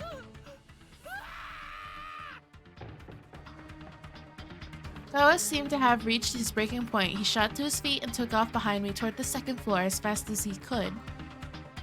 Yuya kicked Okawa down the stairs. Why? Yuya, it's not true, is it? Slowly he walked down the landing. He was neither concerned nor scornful. His face was a blank state.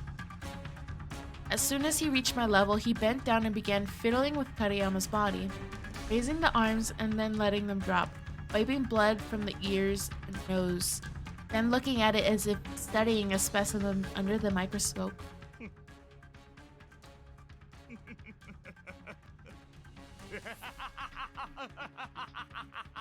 What the hell? He was enjoying this. I finally got to see an emotion written clearly on his face. And it was elation? How is this not some crazy dream? Yuya, no!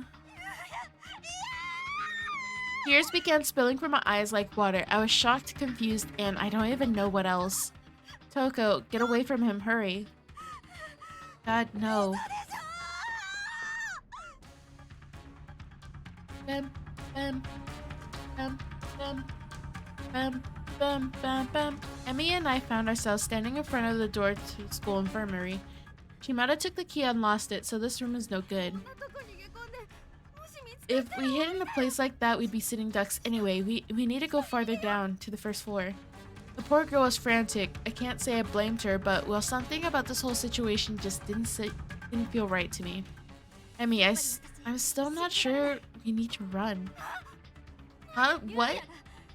I just don't believe Yuya, kind sweet Yuya, would be capable of doing something like that. But he really did kick him down the stairs. It happened. He kicked Okawa? How can that possibly be true? Fine, do what you want then. I don't care anymore. With that, Emmy pushed me out of the way and ran past me toward the stairwell landing to the first floor. I have nothing more to say you. You wouldn't even believe me anyway since you're so convinced I'm lying. And off she went. I was now separated from every one of my friends, but was I really in danger? I mean, I was, but from Yuya? That didn't seem right. Or more likely, I didn't want it to be. I wanted to believe that this was all a misunderstanding. My legs were shaking and my head was swimming. I just stood there, unsure of where I should go or what I should do. And then there he was, right behind me. And in his hands was Shimada's huge knife, the one that was last seen jutting from Shimada's stomach. It was still dripping with blood. This definitely made matters more complicated. How could I doubt Yuya's guilt when he's holding something like that? Why did he even have it?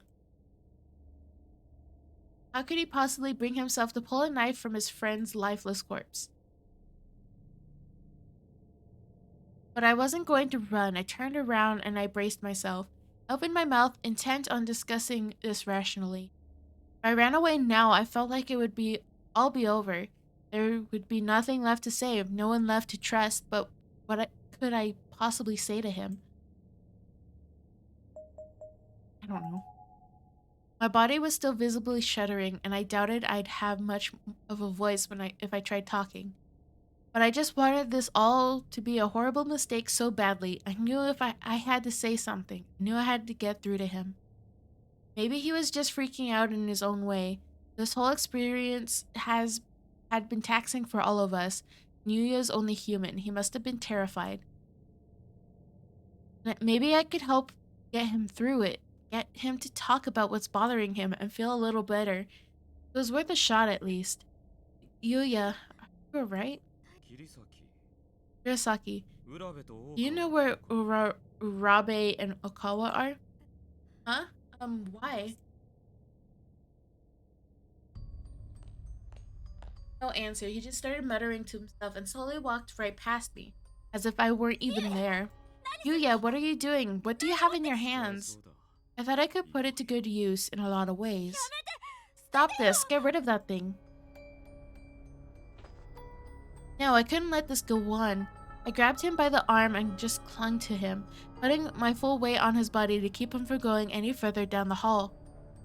He was at a crossroads, about to walk down a path of no return. I wasn't going to lose the kind, considerate Yuya I'd fallen for.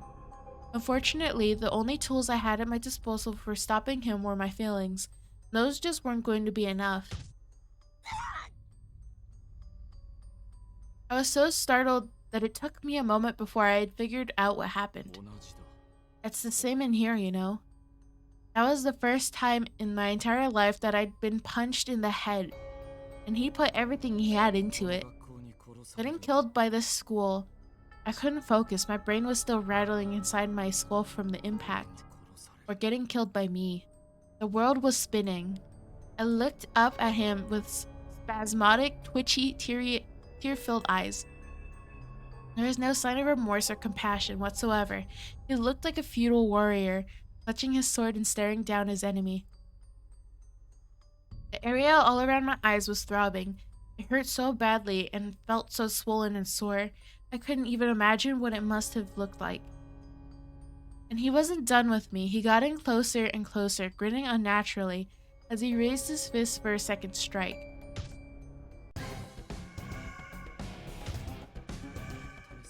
Let's test this out on you, shall we? You can be the first.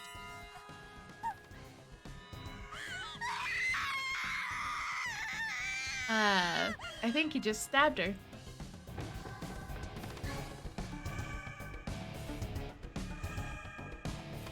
I was running on pure instinct and adrenaline at this point. I shot to my feet and just forced them to carry me to safety, somewhere, anywhere. He was going to kill me. He was really going to kill me. God. I felt something rattling around uncomfortably inside my mouth, so I spit it out into my hand. It was white. A single white tooth with blood red highlights at its root. That maniac had actually knocked out one of my teeth. God, my tooth. It was there, just behind me. I panicked, tripping over my own feet, stumbling onto the ground, landing between the first and second floor. I'd fallen on my backside, dropping the tooth on the ground next to me. I began slinking away from the encroaching figure of Yuya Kisame. Save me, somebody, anybody, God, please. Sob, whimper, no, no. I was scooting backwards across the floor, too stiff, sore, and scared to stand. But then my hand brushed across something small and metallic, a key. Ah, it's the infirmary key that Shimada lost. Even with my hand right over it, I was shaking so badly that I could barely work my fingers to get a grip.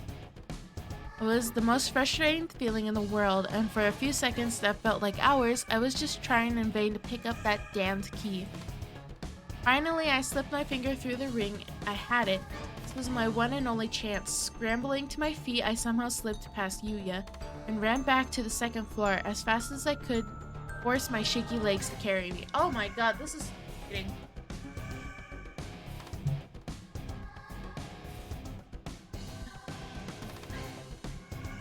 The key, I could lock myself in. I could hide in the infirmary. Kizumi didn't pursue, not right away. He just stood there staring at the tooth that I dropped on the ground, staring intently, as if trying to make out what he was seeing. Her tooth? Bruh! No, don't crunch in my ear, don't crunch in my ear, don't crunch in my ear, don't crunch in my ear. Please stop. Oh my god, I'm sorry. The sound of it. It was disgusting. Are you kidding me? He's eating her tooth? What kind of, oh my god, he's eating her tooth.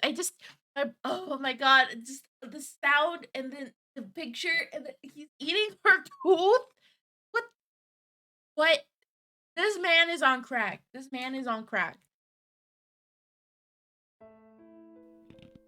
No, stop crunching in my ears.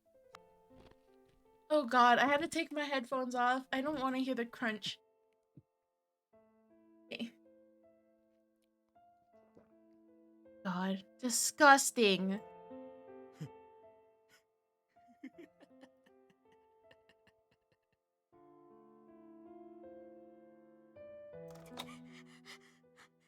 What the fuck?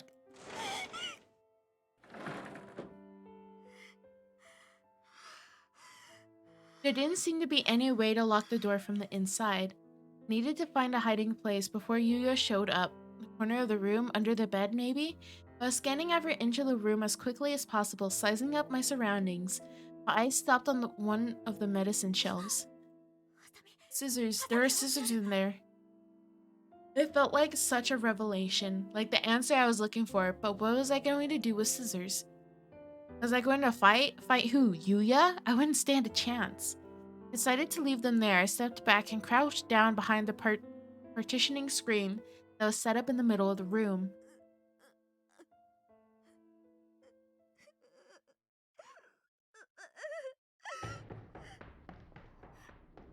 There's a ghost girl in a red dress coming.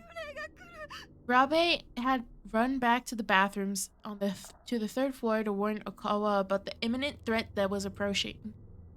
Unsurprisingly, he was still crouched on the ground, cradling Katayama's lifeless head in his arms.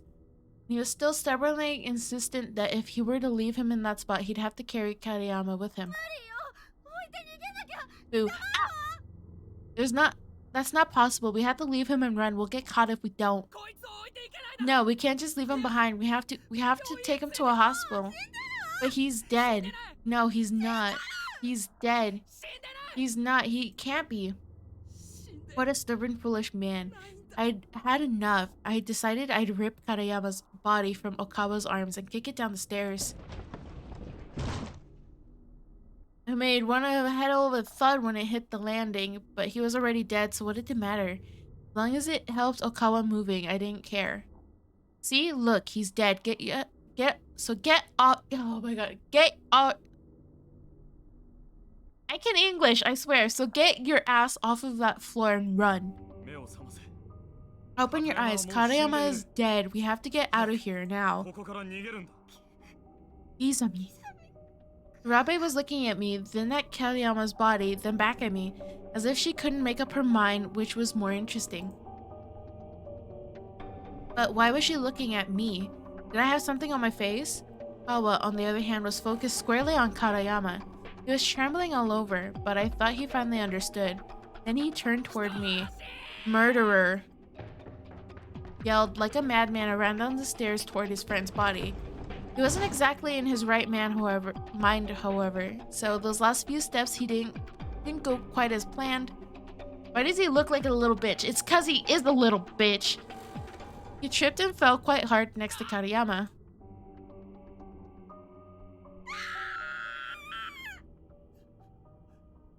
Murderer. Murderer.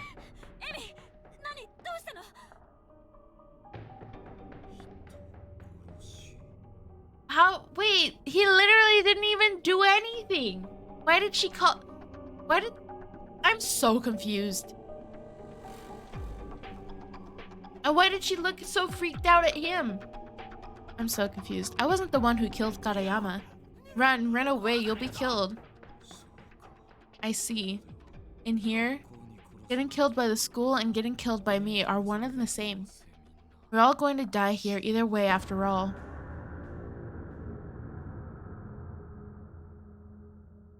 So stupid. That was it? That was a lot of reading. Okay, now for the last one.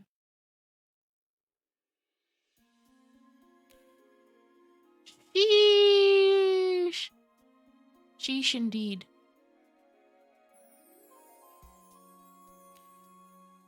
Beautiful. Now for Blood Drive chapter. Let's turn up the volume, that way you guys can vibe.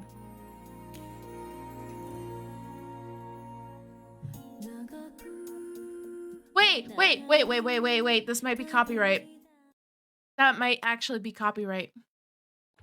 Because the intro is copyright, so we're gonna vibe to Unlike Pluto. What? There's actually another chapter in this game. There's another chapter in this game. It's called Blood Drive. And then there's the next game, Blood Drive. Oh, cool. Yes.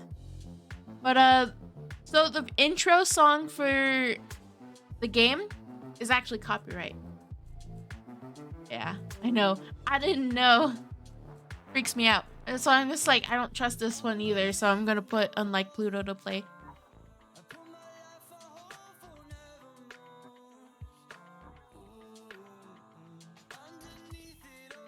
Damn, I finished another one. So now I have to buy Blood Drive.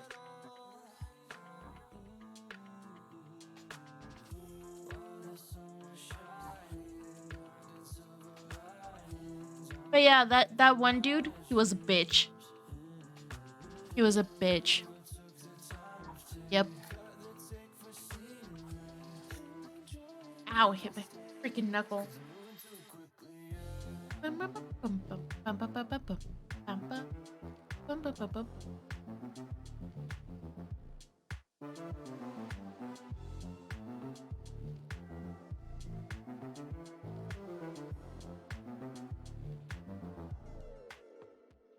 Nose is itchy.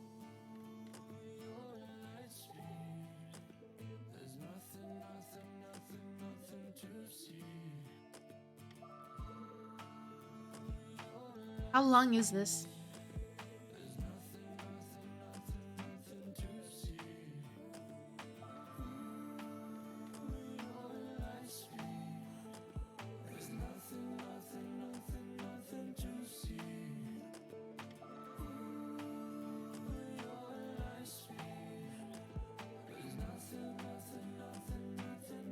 I don't know. I don't know either.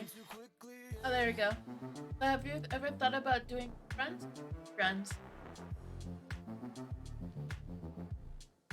What are reruns?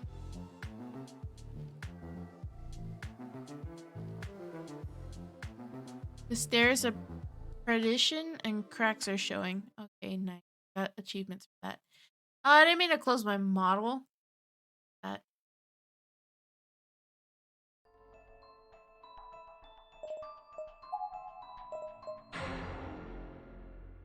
Yeah, like for Twitch. I don't know what you're talking about. I don't know what reruns are. Oh, prologue, blood drive.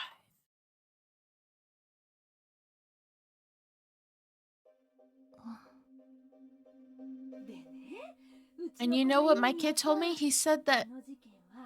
Oh, this is so loud for me. He said that incident was connected with an underground website that's gotten real popular at his school. Oh, I think I heard about that on the news a while back. Profiles being used for bullying and to find dates. Is that kind of stuff still going on? Well, the news has stopped covering it, but it's still happening from what I hear. I wonder if my kid goes on any websites like that. Maybe I should talk to him about it.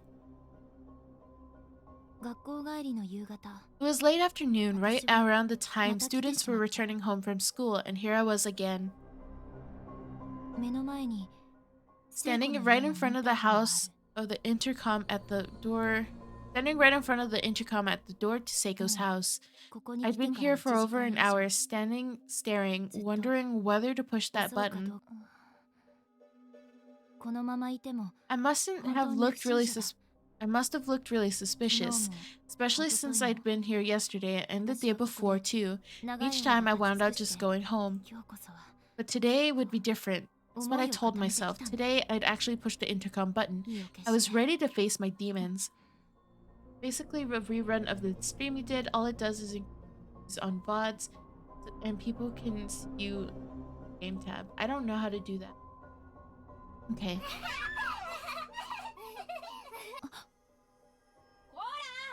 Hey, you two can't just run off like that. That was you, Seiko's younger brother. Alright, line up. Make sure you've got your shoes on tight. There we go. Here, straighten that.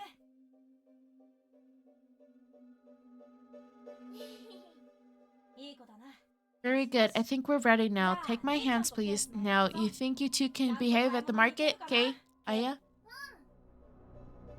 Uh-huh. You bet. That's what I like to hear. I made sure I hid out of sight while they were leaving the house. You and the other two kids were definitely Seiko's younger siblings. They were the reason I'd come. They were the ones I wanted to see. I had no idea what I'd say to them, but I knew for sure that Seiko existed, so I had to say something. Maybe I'd show them the cell phone picture and tell them, hey, this is your sister, and ask if they remembered anything about her. It would be okay, I just needed to explain myself. They'd understand, they had to. I made up my mind, now is the perfect chance. I stepped out of my hiding place. Hey! But barely made out a single word before I felt someone grab my arm from behind, holding me back. Who's there? Don't do this, don't do it. Class rep. I understand where you're coming from, but you can't do this. Our class rep, Shinozaki, was shaking her head at me. She was determined to stop me from confronting Seiko's family. My vision was starting to blur. What do you plan to say to them? You know how it's going to turn out.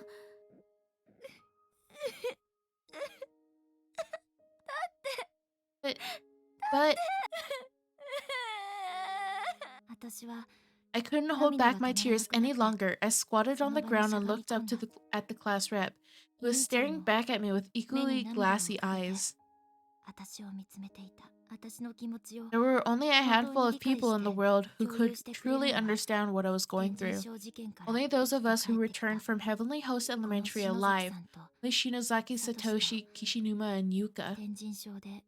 As for those who lost their lives there, Seiko, Suzumoto, Morishige, I never can say his name, I miss Shishido. We came back to find that their very existence was wiped clean from the world entirely. Ow, my foot. 中島さん Yoshima, hey. うなだれて I was walking home, defeated and dejected, with the class rep at my side when she suddenly addressed me. It sounded like she wanted to tell me something. I've been doing research the last couple of weeks at the library, looking up information about the Shinozaki estate. 篠崎幸子 That's the house where Yoshi and Sachiko Shinozaki lived, the place that the beings in control of the heavenly host once called home. 連続児童誘拐 You might recall from that the newspaper articles we ちょっと found about the kidnapping and murder incident gave precious little information about Sachiko. 前の And aside from local local papers, nobody even bothered covering the news about Yoshi's death at all. Picking up this information was no small feat. Hey, drink water.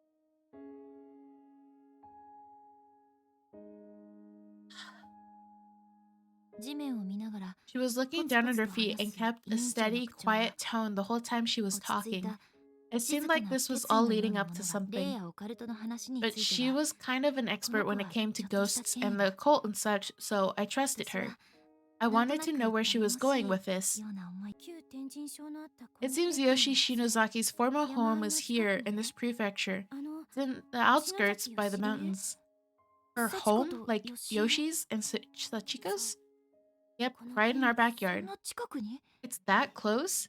Yeah, Heavenly Host once stood where Kisaragi is now, after all. And since Yoshi Shinozaki worked there, it makes sense her home wouldn't be too terribly far away. Nahon mentioned it in her notes too, remember? That's where she salvaged the original Sachiko proxy for the ritual. Excuse me again. So yeah, seems like a good place for us to find something, don't you think? The origin of the Shinozaki's family curse rests within those walls. I believe there must be a clue there that could help shed light on it. I cannot read. She had my full attention now. I swallowed hard as if I were taking it all in. I got an address too. If we take the train, we could be there in less than an hour. So what do you say, Nakashima? Let's go check it out right now. Shinozaki Estate. I was haunted by my memories of Heavenly Host, and this would entail visiting the source of it all, where the danger would be far greater, yet somehow... Meet on, class rep. It was right around 4:30 in the afternoon. Glasses off. Bothering me. The day was already cooling into night, and the sun would surely be setting.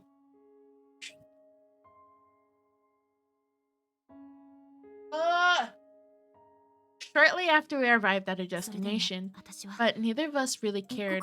I just wanted to be there as soon as humanly possible. If there were even the slightest chance of finding answers, I'd welcome it. The two of us went right to the station and hopped on the very last train we could find out. To the countryside, grasping at straws for all we were worth. I began to wish I'd gone back to change clothes before we left.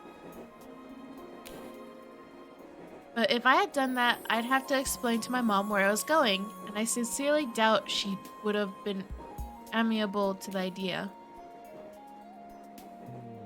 I could have always just gone anyway, of course, but then I'd be directly disobeying my mother and undoubtedly making her worry sick about me. The class rep and I were seated next to each other on a low-count commuter train I'd never ridden before.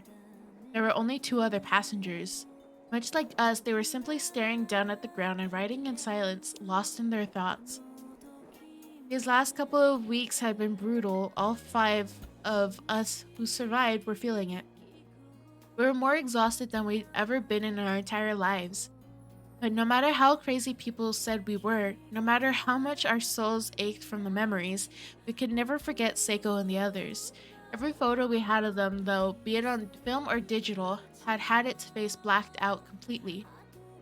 And the scariest, saddest thing I could imagine was the passage of time, because eventually I knew I'd have trouble remembering what they looked like. Listen, I want to run something by you. We're th- the only we're the only ones who have any memory of Miss Yui, Uzumoto, Shinohara, and Mori, right? Because if you die in Heavenly Host, it's as if you never existed in the first place. You're erased from the collective memory of everyone in the real world. Why was she bringing this up? I just looked down at my knees, trying unsuccessfully to fight back the tears that were welling up in my eyes yet again. Well, have a look at this. Naho's nods to the netherworld. It's just that Spirit Medium Girls blog, right? Doesn't anything seem odd about it to you?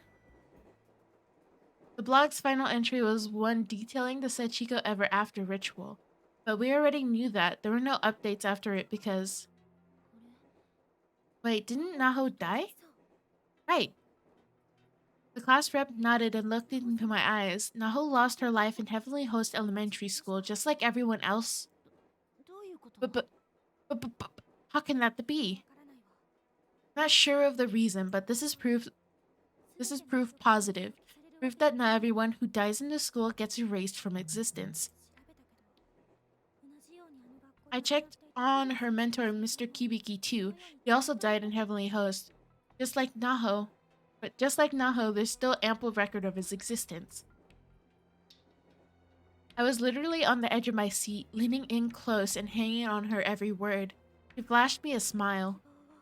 So let's not give up hope, okay? Okay.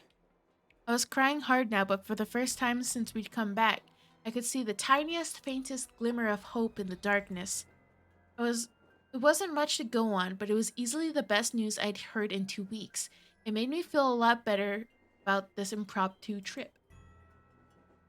Even just this one vague clue improved our chances of finding something about the Shinozaki estate significantly. At least now we knew what to look for.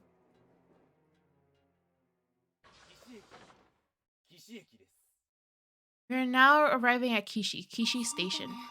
Guess we're here. Man, we're really out in the boonies, aren't we? The air smells so delicious. It's night, isn't it? It's night. It's nice, isn't it? And we were fortunate to get here while there's still some light left.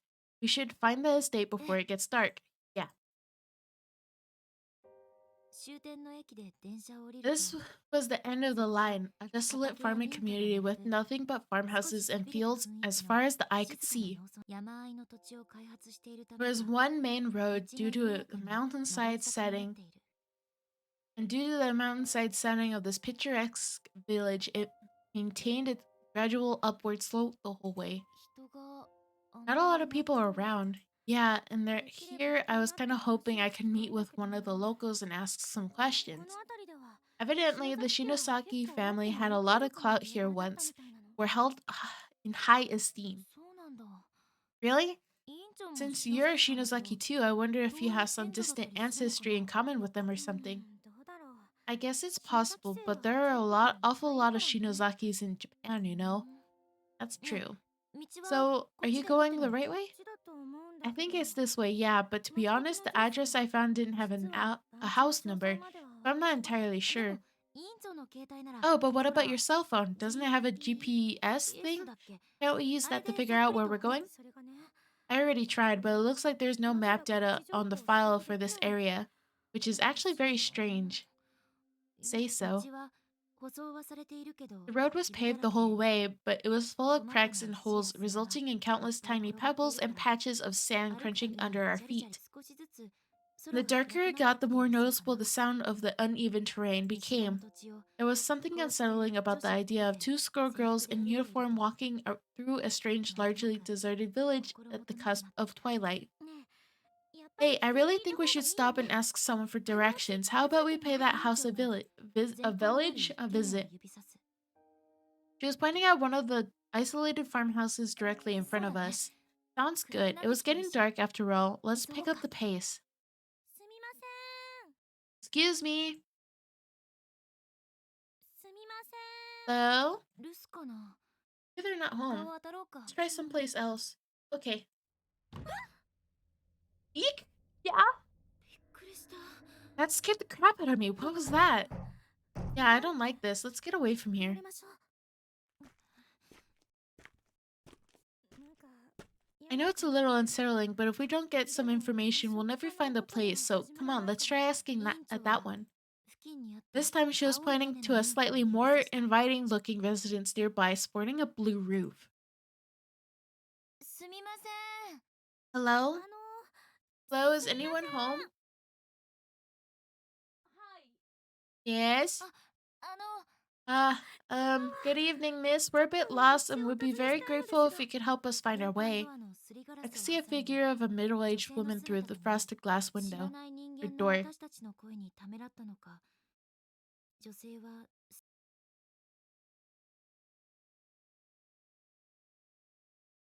I wasn't sure if 少し she was 悩ん actually だの going か to open it for us, given that we're strangers and she was, by all appearances, a woman alone in an isolated house. はい What's all this then? こんば Good んは evening. I'm sorry to bother you so late. We've come all the way from 私たち藤沢 Fujisawa, 市から来ました and we're trying to あら find a certain あら residence. かわいいお客さん Oh my, what cute little visitors, and coming all this way with the sun going down, no less. Ah!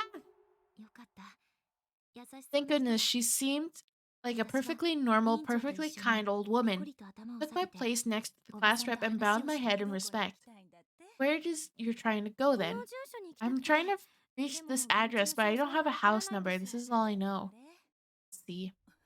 篠崎の家に What なるのよ business do you have with the at the Shinozaki estate? 実 Actually, は we're investigating 私た something, あ right? はい Oh, あの yeah, that's right. So 学校の it's ことで for a school 一応 assignment. おばさんは急に立ち上 The が old り lady's demeanor 強 changed 引 in an に instant. 私たちの She 体 made を herself as 家の large as 外 she に could 押し and 出した began pushing us out of her door, or out of her house. おばさん Miss, 何 is something 出 wrong? ていきな Get 早く out. Go 出 on. ていき Get な out of here. What? 何なの What was that all about? 篠崎家の名前を出 Just し seeing た the だけ word で Shinozaki estate seemed to send her off the deep end. 困ったね This could be a problem. 辺りを見回すと The day was fading fast and the sky was still blue for now, but it was getting darker by the minute. Street lights were 街 popping 灯 on に all 明かり around がつき us. 始め別の家探しま Let's しょう just try to find another house. There must be someone around here who will tell us what we need to know. Well, I gotta go. Bye. Bye, Anna. I hope you have a good day at school, and I hope you do well on your tests today. そうだね Yeah, you'd think. おばさんま The だ old lady, is still standing there, right? Inside the door. Oh, God, you're right. Why? Is she still watching us? Let's go, okay? This is getting really 明 creepy. るかったおばさんの She 表現 seemed に like 怖 such a くなった kind old woman, too, 私 when たち she は first answered the 足 door. 早に But そ now こを she 離れ just た felt menacing. The sudden change was almost staggering. 6:30, huh?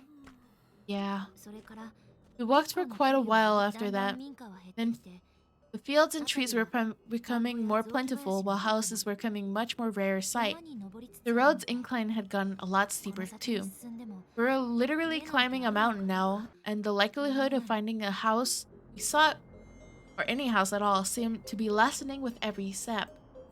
車だわ Car coming. Watch out, Nakashima. Thanks. 道路の端により We pushed ourselves against the guardrail and waited for the car approaching from behind to pass before we continued our trek.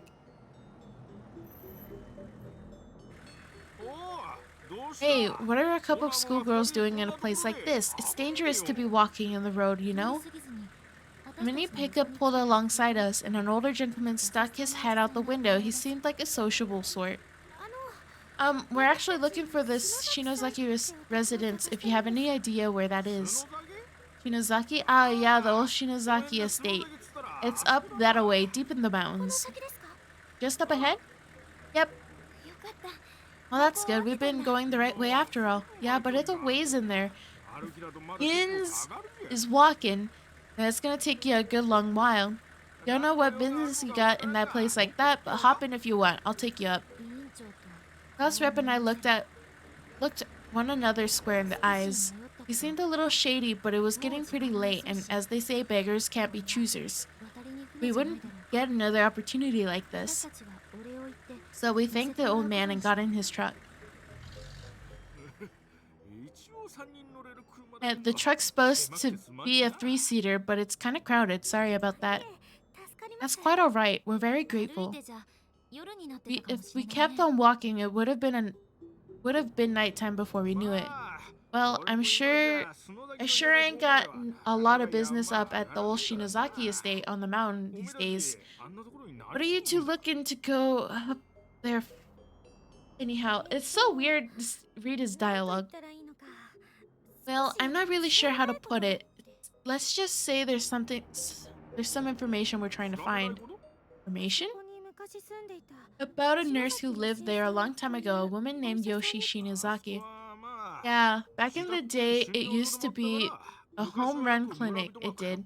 Lots of people went up there all the time. But nobody goes near it anymore. Don't know what kind of shape it'll be in.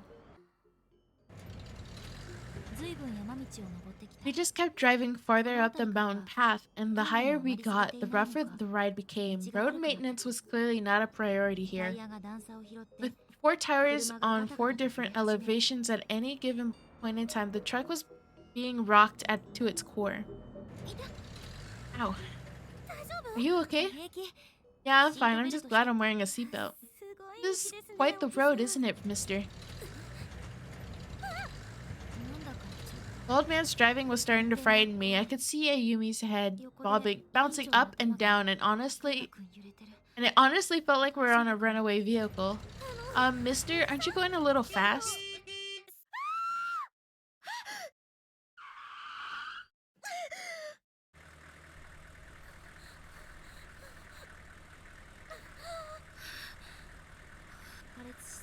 My heart was beating a mile a minute. That was a person on the road, wasn't it? The class rep and I had both gone pale. We looked over at the old man. It's okay. Whatever it was, I didn't hit it. What? Believe me, you hit a person or an animal on the road, it makes a bigger noise than that.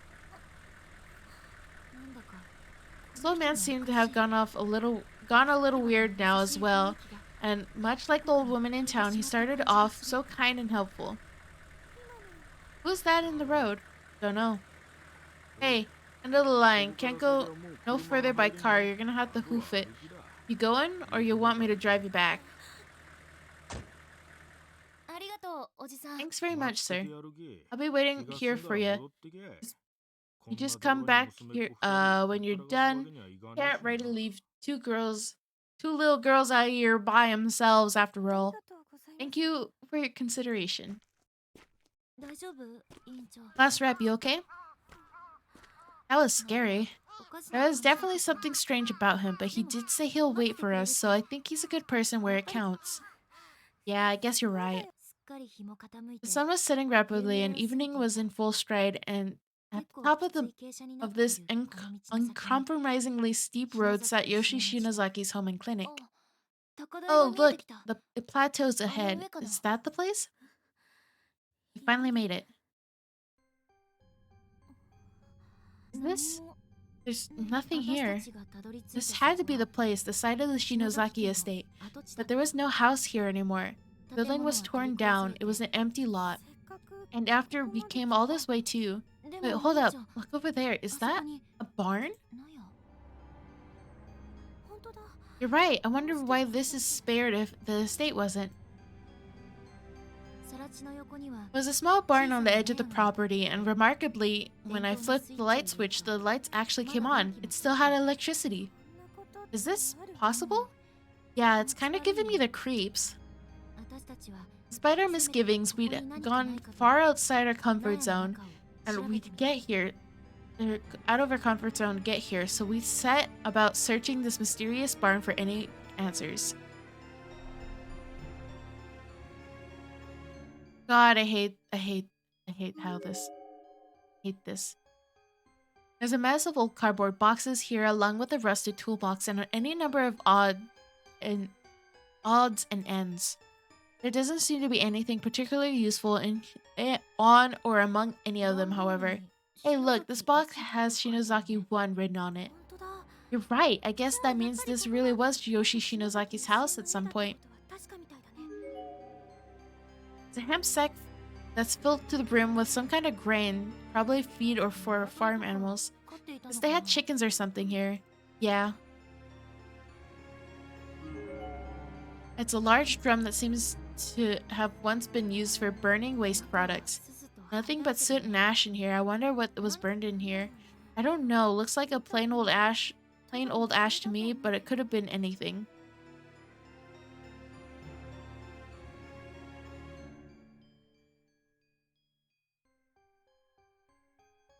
Bum, bum, bum, bum. It's an old worn out blanket that someone seems to have left here. Somebody from the outside must have sought shelter in here at some point. Oh yeah, maybe. I guess just getting out of the wind isn't always enough. And it's starting to kind of get cold in here with the sun down. Yeah. We spent another half hour or so rifling through the barn from floor to ceiling, looking for anything we could possibly find that might help us. I don't see a single thing in here that sheds any light on Yoshi or Sachiko Shinozaki at all. It's full-on night outside too, and we've kept that poor old man waiting long enough. It seemed like a waste to leave here empty-handed, but we'd done all we could, for today at least. It was time to start heading home. Can't believe all that's left is a barn. Yeah.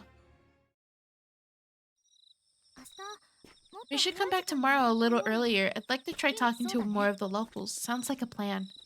It felt like the sun had been setting forever, but now it was nowhere in sight. The wooded mountains all around us were cloaked in a veil of darkness.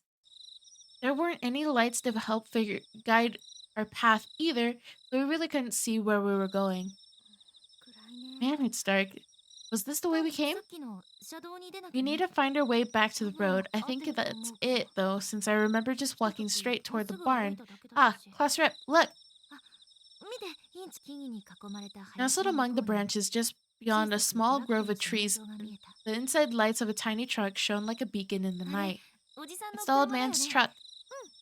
Yeah, it has to be. Thank goodness I didn't much like the idea of getting stranded in the woods. There was something oddly fulfilling about getting out and actually doing something. Success or no, it felt so much more fruitful than moping about a home. I didn't care if this was a fool's errand, as long as I kept as someone shoot me. As long as I just kept looking day after day, I felt like I could move on. It wasn't hope, it was purpose. Seiko taught me that. Sorry to keep you waiting, huh? Wait, where's the old man? Maybe we were gone too long for him. I mean, it is cold, but maybe he had to, you know. She began scratching her head and blushing a bit, clearly embarrassed at the suggestion. Oh, yeah, maybe. Well, he left the engine running, so he should be back soon. Let's just wait for him. It's so chilly out here. My stomach's freezing. I'm sure he wouldn't mind if we waited inside the truck, right? That's true. Okay, then. Class reps first. Huh? No, good. It's locked. Well, that sucks. Guess we don't have much choice. Let's just wait out here.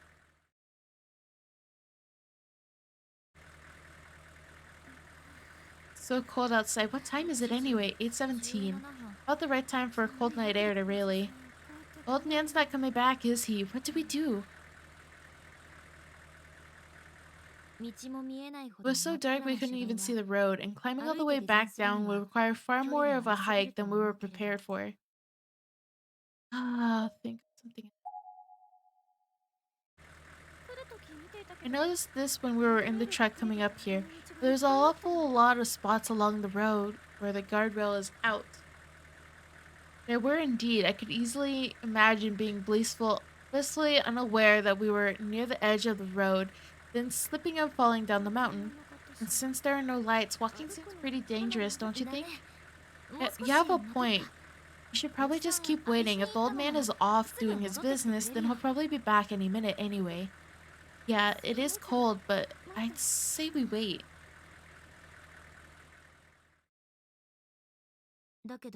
So we waited, and eventually a half hour had passed with no sign of the old man's return. Where on earth could he be? I don't think he's coming back, but he even left the engine running. The only sound either of us could hear in the dense, dark forest was that truck's engine idling away. So what do we do? At this rate, we'll never get home. Phone's out of range, so we can't call anybody.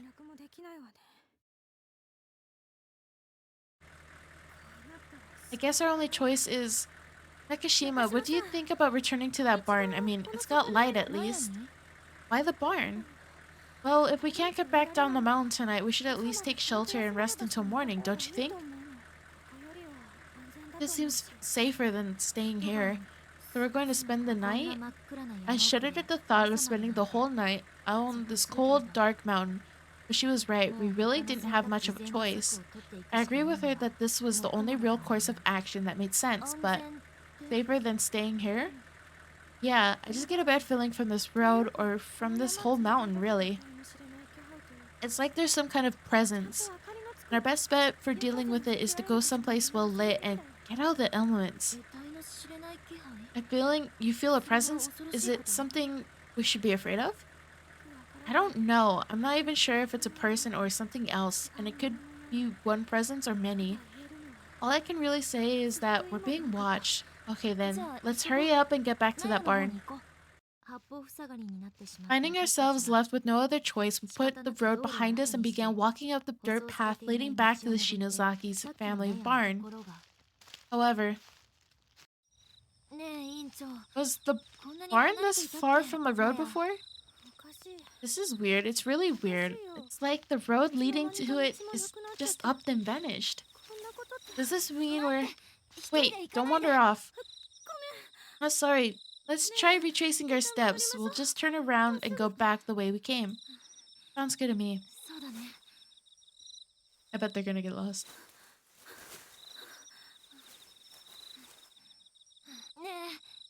We are going the right way, aren't we? Shouldn't we be seeing the road soon? Where are we?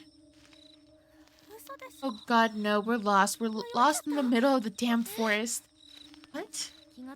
Yes, we were definitely lost. There was literally nothing but coniferous trees as far as the eye could see. Every direction, dark. Their tall, thin, horns were casting a web of shadows all along the mountainside, obscuring our vision of anything at all outside our immediate surroundings. Don't you have a compass on your phone? Yeah, but it won't work. It uses GPS. Oh, it does? Get this stupid thing at any location, Daddy. Daddy? Location, Daddy? Did I really just say that? Location data. God, what good is it if it craps out on me when I need it the most? No, or living. Did you just hear a voice? I couldn't make out what it was saying, but yeah, that sounded like a person. Maybe it was just the wind in the trees, though. Shudder, shiver. At any rate, we need to find our way off this mountain. Do you have any ideas? I mean, we shouldn't just wander aimlessly. It's true. If we got lost in the mountains, the way you say should never head toward low ground. I didn't know that. Best course of action is probably just to stay in place and wait for daybreak, but it's cold. We have no tent. Maybe if we huddle together? That's fine, but I'm good to walk at least a little longer, so how about we keep at it for a bit? If we get near enough to the road, we might see the truck. Okay.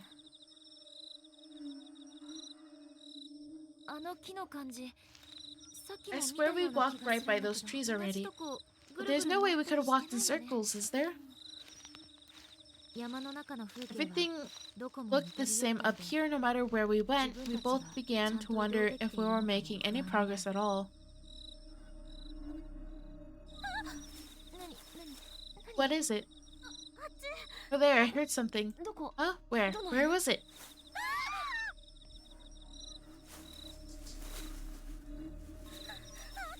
God, what next? What was that? A bunny!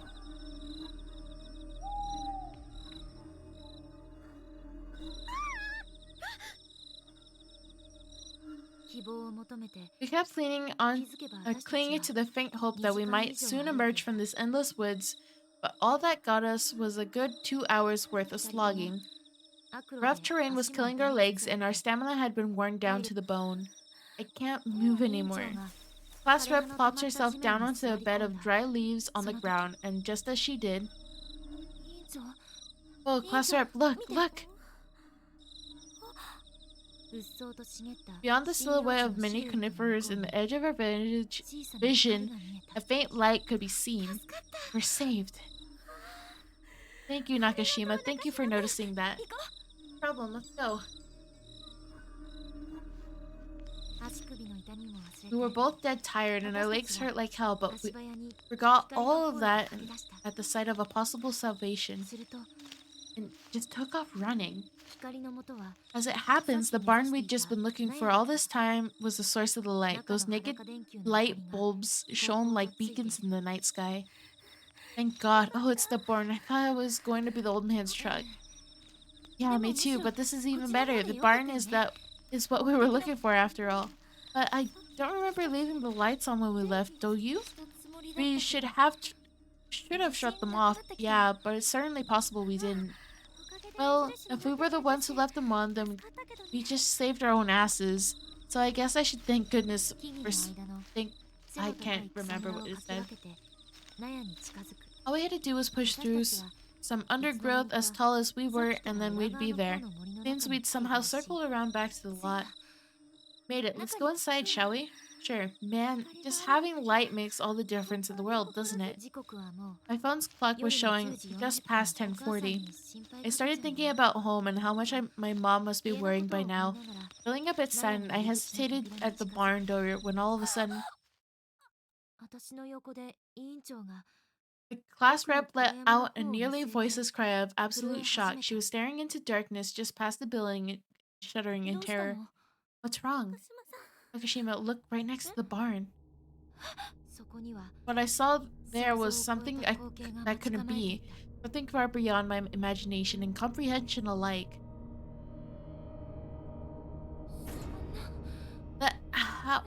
How can that...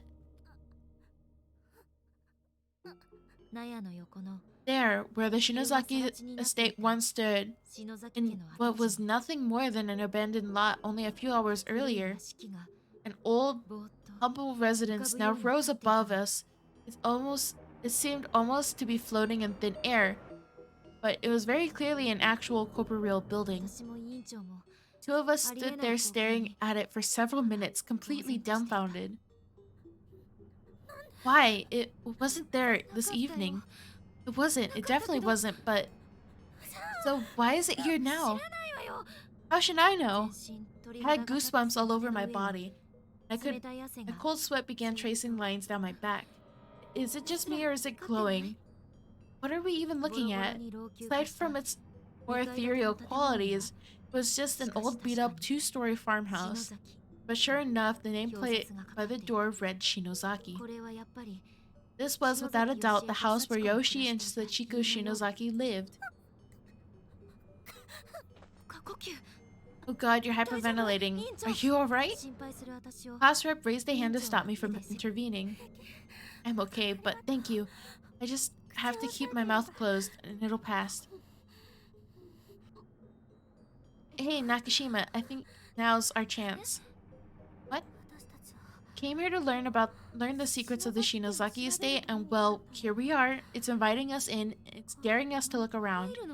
You mean go in there? I know, it's really scary, but we can't turn back now. Gazing at the imposing structure, she took a deep breath in, then, after collecting herself, she walked right up to the front door and tried sliding it open. It gave no resistance at all. Let's go. But wait!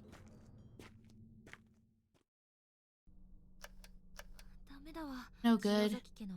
Phantom Estate House had no power, it seemed. The barn still has working lights, but not the main house? Fortunately, there was a flashlight on a nearby table. The class rep picked it up and switched it on, illuminating the wall across from the entrance.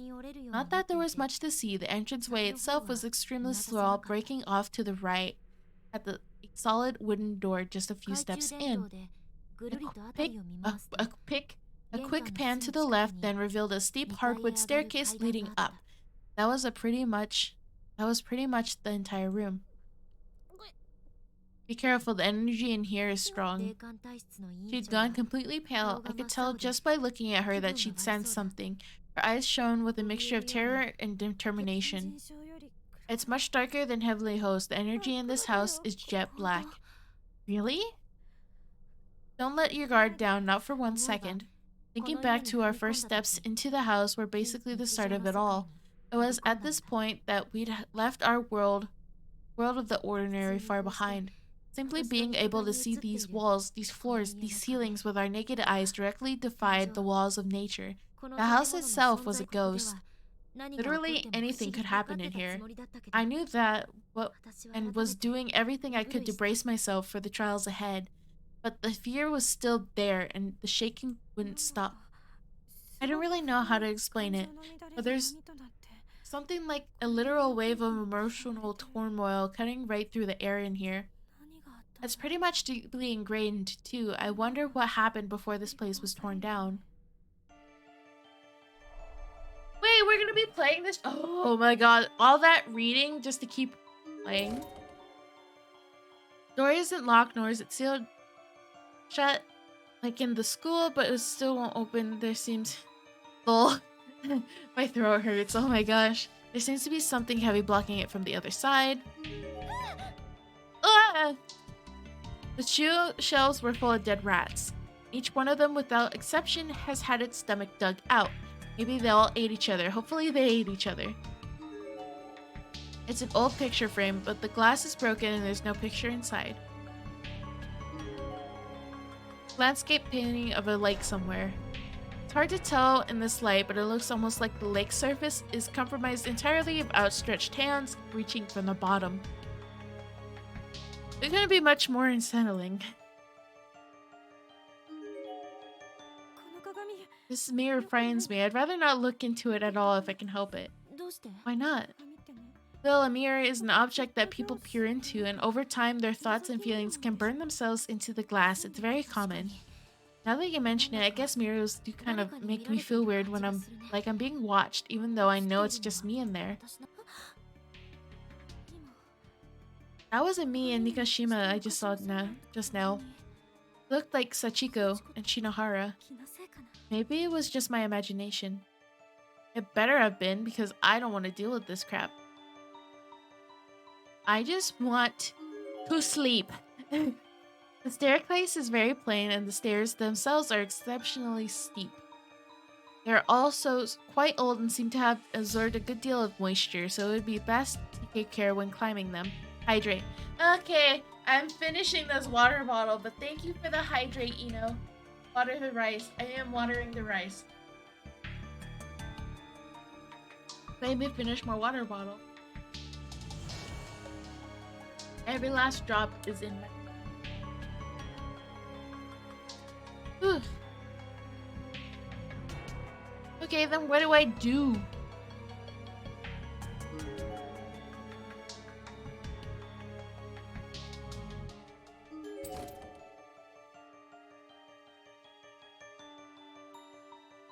I hate this mechanic.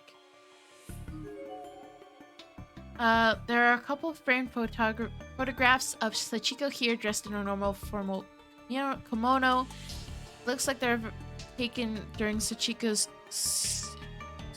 Shaichi Go-san festival, where children of ages 5, 7, and 3 gather to pray for luck and longevity. Small plaque. I read that as plague. A small plaque is placed below them with embossed letters that read, Sachiko just before her 7th birthday, best wishes for a long, happy life. Glass is thoroughly clouded over, making it impossible to see outside. In addition to the window, it has no handles or grips of any kind, suggesting it was never meant to be opened.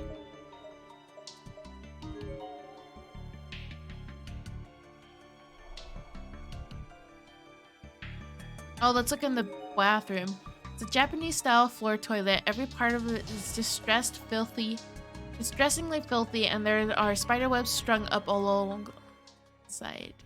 There's blood on the floor here. It's old and dried out, thankfully, but you have to wonder why nobody would have bothered wiping it up. The drain is packed tightly with what looks to be thousands of bodies of unidentifiable insects. The window is located surprisingly high up along the wall, revealing only a view of the night sky.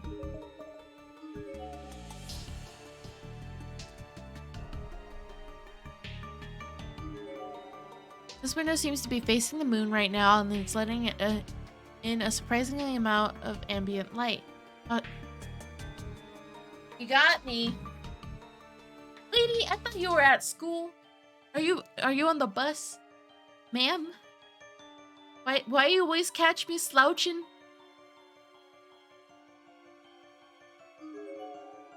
It's an old soaking tub with a water heater feeding into it. The heater is clearly broken and the tub is half filled with green stagnant water and bugs. Bus. Ah, okay. Don't look into the water. Yoshi and Sachiko aren't the only spirits in here. This place was also used as a psychiatric clinic, so we may have to contend with old patients as well. It's an old-fashioned wooden bathtub cover. It looks extremely brittle and has rotted thoroughly through completely, sporting numerous holes and missing or warped beams.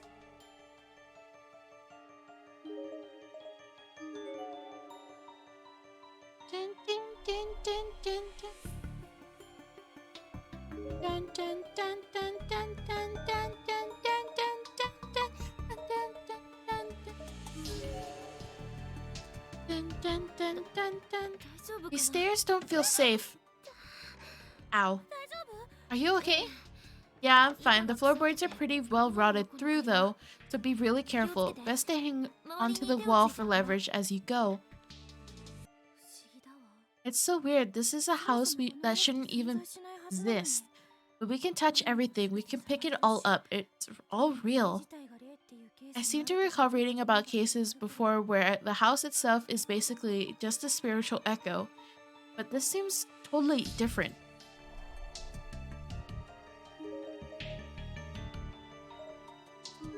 Bedroom. This particular bedroom looks like it's been converted into a study. Seems out of place considering the family. Whose study was it?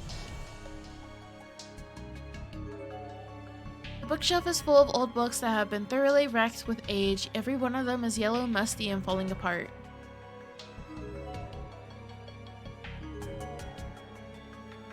The desk is piled high with dust, but the items situated on it are neat and tidy. Whoever used it was very organized. Yeah? Right in the middle of the desk sits a lone key completely covered in dried blood. Take it? Duh. Take the key. Required key to Yoshi's room. Wait, do you hear something? Sounded like footsteps echoing through the wooden frame of the house, specifically like someone with leather shoes walking around on the first floor. Class rep and I looked at one another and shuddered. After a moment, footsteps then began loudly stomping up the stairs. It's coming towards us. We have to hide. We scrambled against the wall of the room, leaving the door ever so slightly ajar so we could survey the staircase. There really is something in here with us, something walking around the halls. But I can't take this anymore. Constant, unrelenting pressure of the search was beginning to take its toll on me. The class rep, sensing my agitation, took my hands in hers. Keep it together, Nakashima. Stay strong. Remember, Heavenly Host. If we allow these holes to form in our hearts, we'll just fall prey to the darkening. You're right. Thank you.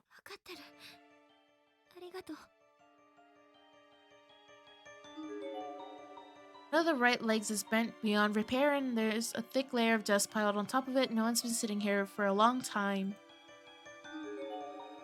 It's a frame with an old mirror that's long since been busted out. Where the looking glass once stood, there's now a creepy drawing of an old woman. It's just a rough sketch, but it looks absolutely realistic as if it could jump just up and jump out of the frame at any moment.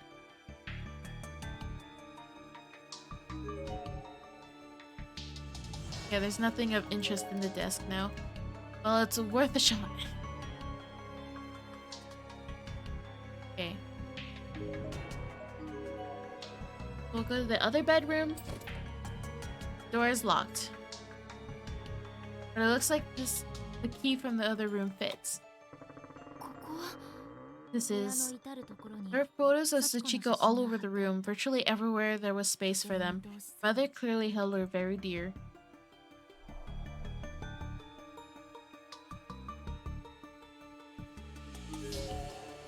Pictures of Sachiko are sprawled out all across the surface of the desk. However, like so many of the objects in Heavenly Host, they are affixed to its surface as if they were a mere decoration that can't be picked up or even moved. There's a tiny kimono in the box sized for a young girl. Style is looks similar to the ones worn at the Shichigo-san festival, which would make this Sachiko's for sure.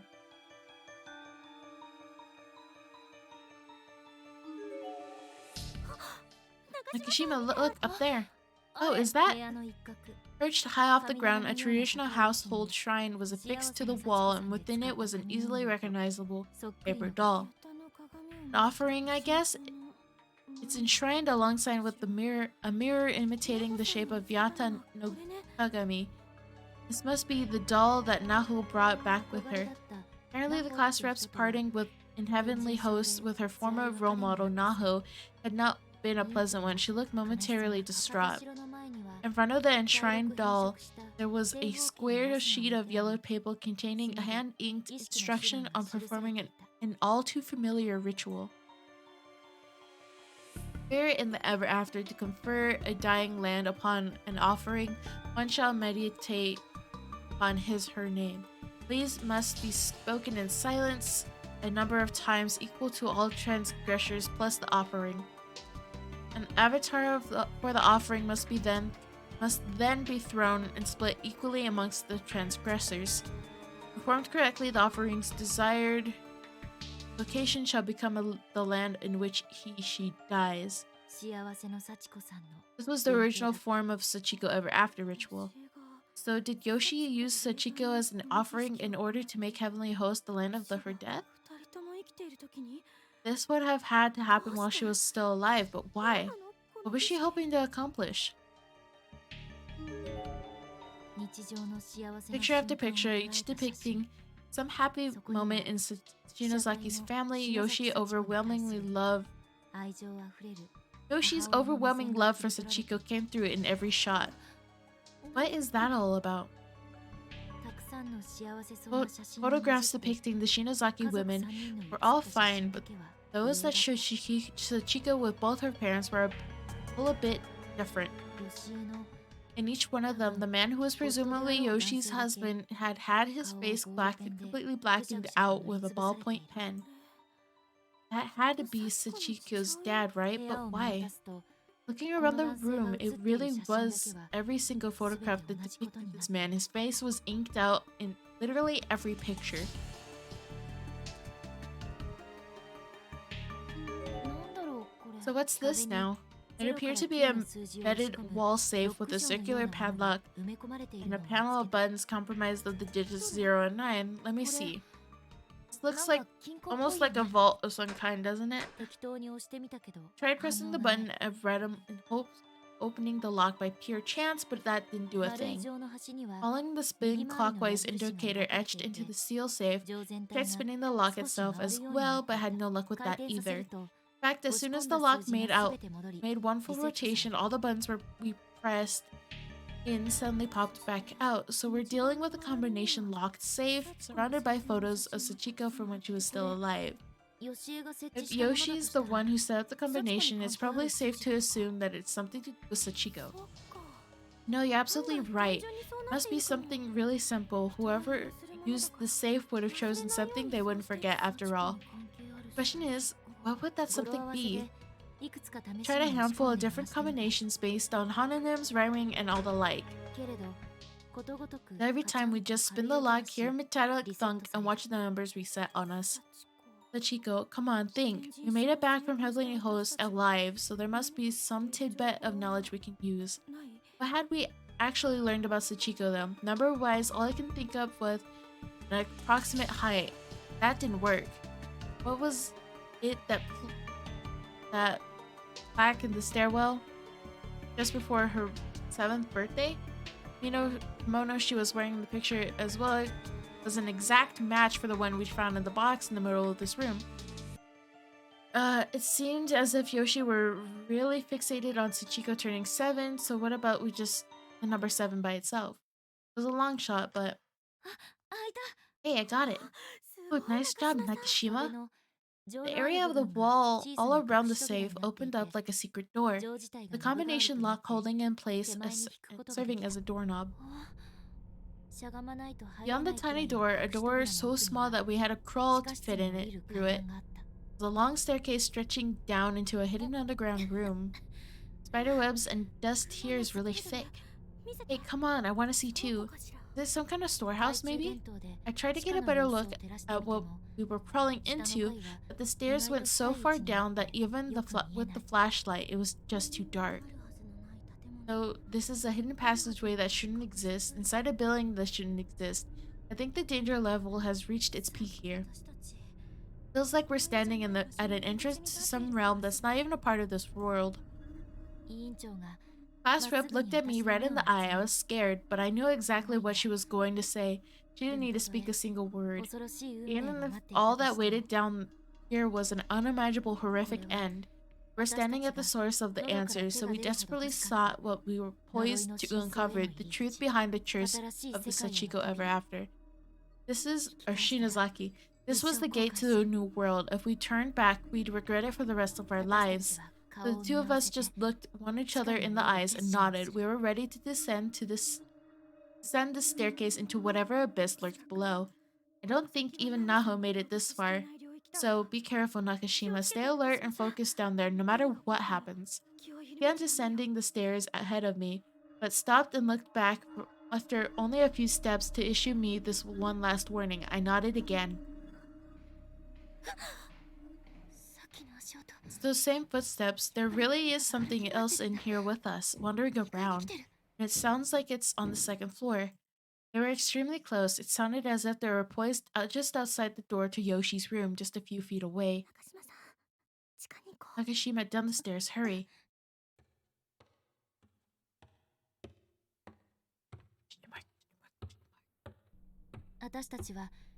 And so the two of us fled down the secret door and down the stairs. No more hesitation. Sorry, my chair. The wooden steps creaked ground beneath us, even more than the ones in the main stairwell. I felt like they might fall apart at any moment. We took one step at a time, swallowing our fear and just pushing onward until eventually, finally, we arrived in a small, damp, musty room underground. Exclamation mark. Are you alright? There's a lot of junk on the ground here, so be careful where you walk. Okay. There was no light down here with us whatsoever, save for the class rep's shaky flashlight beam. And all that beam revealed was a mess of books and clutter. With a twist of the wrist, it then shone upon a desk containing a chaotic mountain of books, loose-leaf notes, documents, and assorted beakers and flasks. Looked like some mad scientists had done research and conducted all manner of untold experiments down here. What's that? It looks like someone's family tree. Class rep shot over toward a desk farther in, and her interest piqued by a glimpse of a large document spread out on its surface. I followed her lead. You need light too, don't you? Sorry, there's a desk over here with saw blades and other sharp tools on it, so it's kind of dangerous. Stay where you are.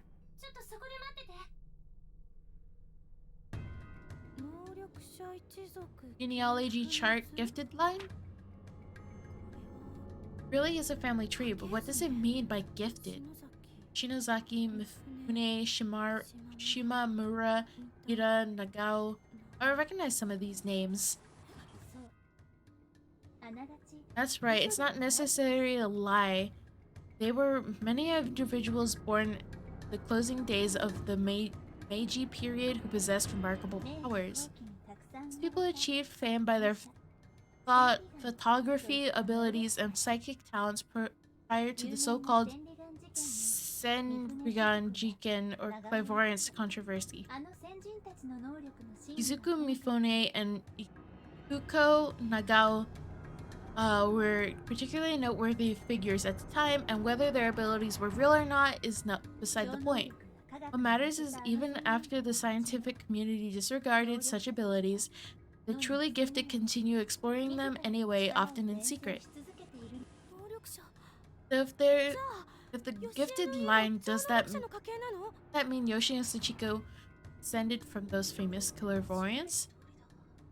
It sure seemed that way, and from the looks of it, the Shinozaki line was never blessed with male heirs either. It's I can't read that word. House that passed its blood and family name down from mother to daughter, generation after generation, through adopted son-in-laws. I was certain if I traced this family tree far enough, I'd find the names Yoshi and Sachiko. Ah, there they were. It's just like everyone before her. Yoshi had married a man who been adopted into the family in order to keep the Shinozaki. Looks like the root of the tree is a person named Sarah? And Yoshi's mother's name is Raki? She was the eldest daughter of her family and had no brothers, so makes Yoshi a thoroughbred, a direct, unfiltered descendant of Sierra. I guess it stands to reason then that she'd have so much power and influence even as a spirit. The rapping is getting pretty loud in here. All of the adopted fathers who continued the family line died suddenly after their children were born, it seems, without even a single exception. Like the family line had a mind of its own and went great lengths to eliminate the blood of others' lines once it served its purpose. These are men who were willing to give up their own birthrights and take another's name for the sake of love. Must have been hard for on the Shinozaki women. Daddy's not breathing. No, darling, no. I suppose this was a fate that just couldn't be averted. Such a strong spiritual influence.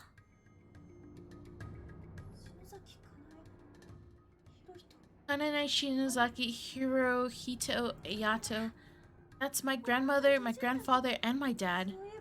I remember hearing about that my grandfather was adopted into my grandmother's family. He passed away shortly after my dad was born. The head of the family had 3 daughters, and the grandma Kane was descended from the youngest. I thought it was creepy enough just having the same last name, but to think my family is actually from the same lineage as Yoshi and Sachiko.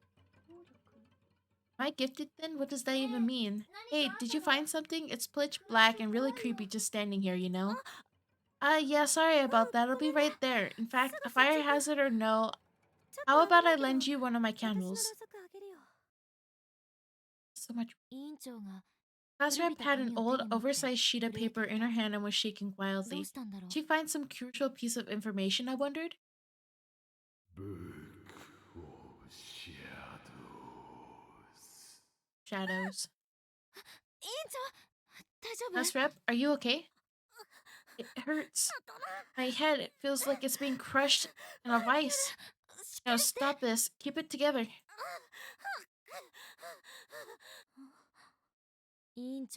She suddenly turned toward one corner of the room and froze completely, gazing intently at the wall. Her eyes became wide as saucers. She was like a cat who stiffened up and just kept staring into thin air, on high alert for no discernible reason. Just as cat owners are often left wondering what their pets are seeing, I too wondered if she was looking at something or had heard a noise maybe. I was worried about her, but really, I was more scared than anything. I grabbed her and tried to shake her out of this disconcerting trance. Class rep, what's wrong?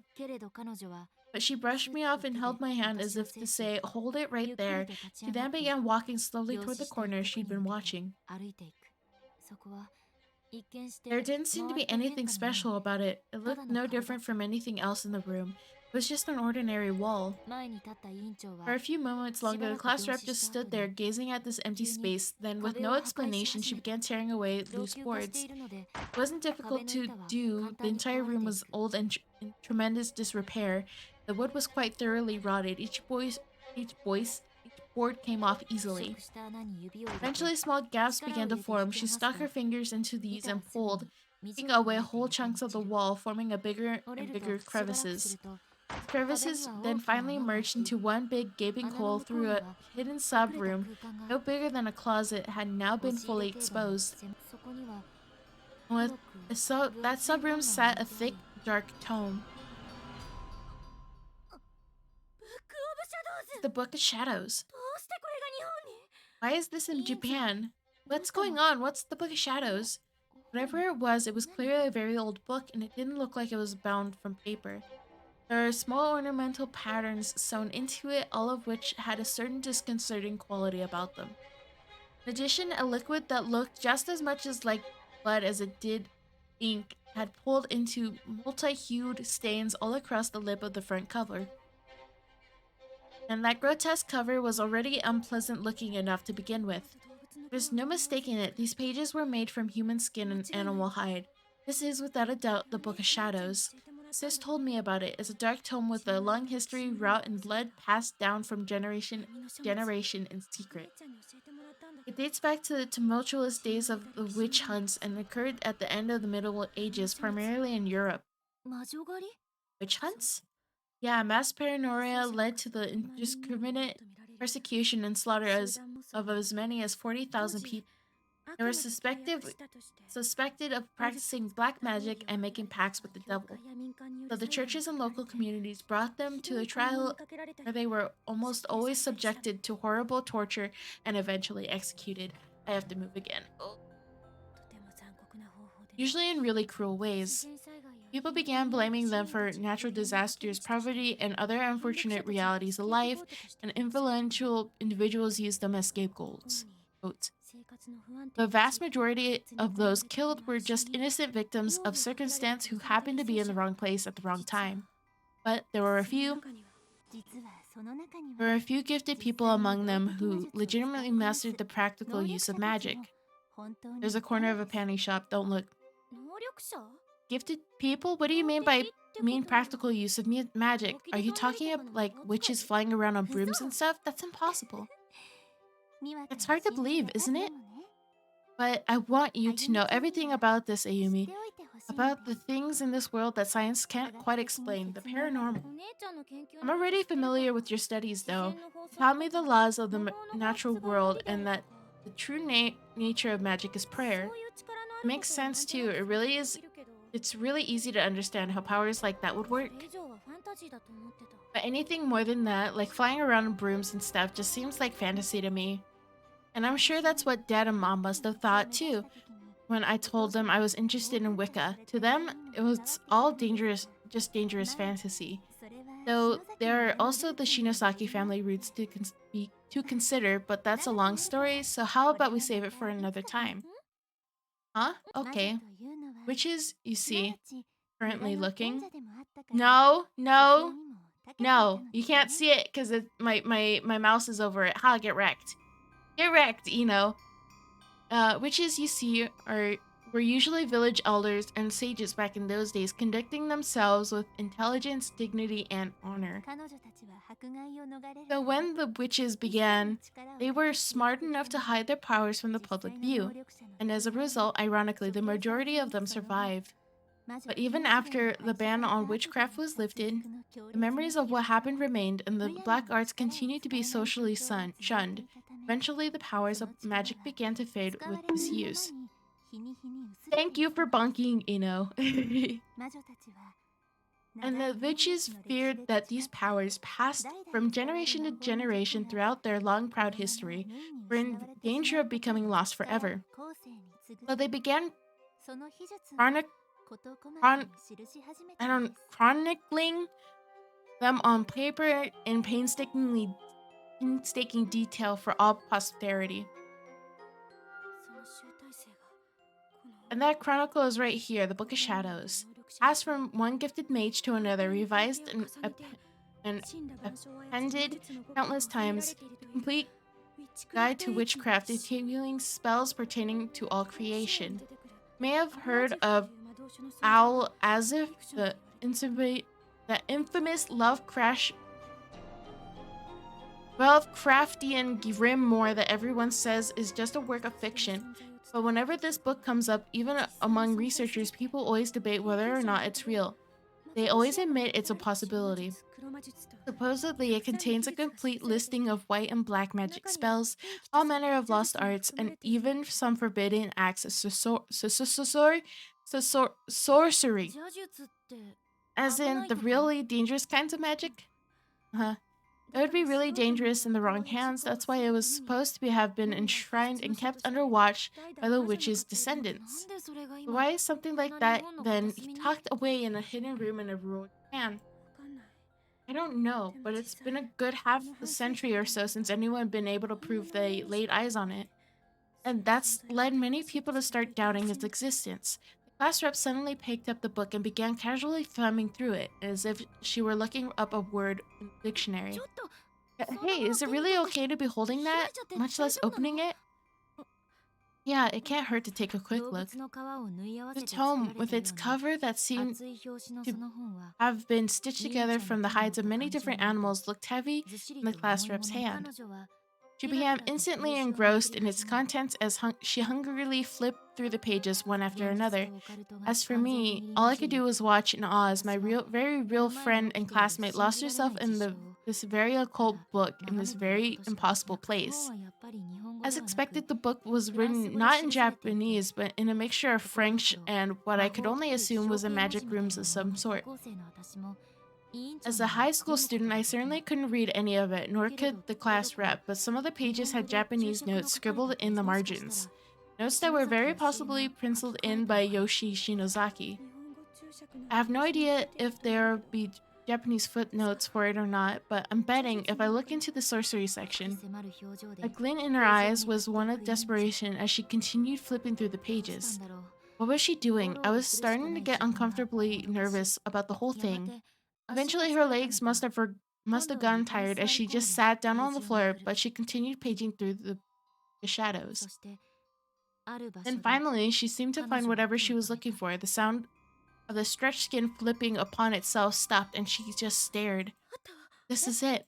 What? Land of the Corpses, a spell to open the door of the dead.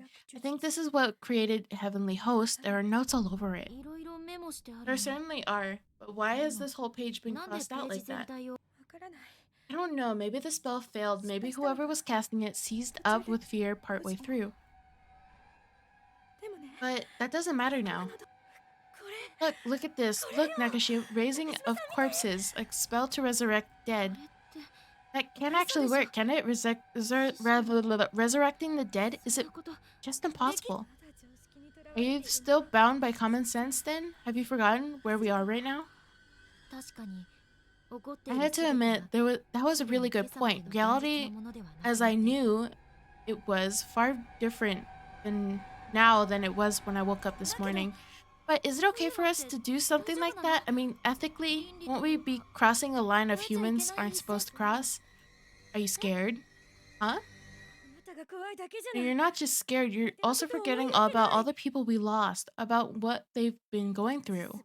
Think about Miss Yui, and Suzumoto, and Shinohara, and Muri. All of their lives, all at their wits' end, suffering in that horrible place. Think about how painful their deaths were, and how their existences were erased from this world. Can you really accept that reality? I know I sure can't, and I'm betting the same is true for you.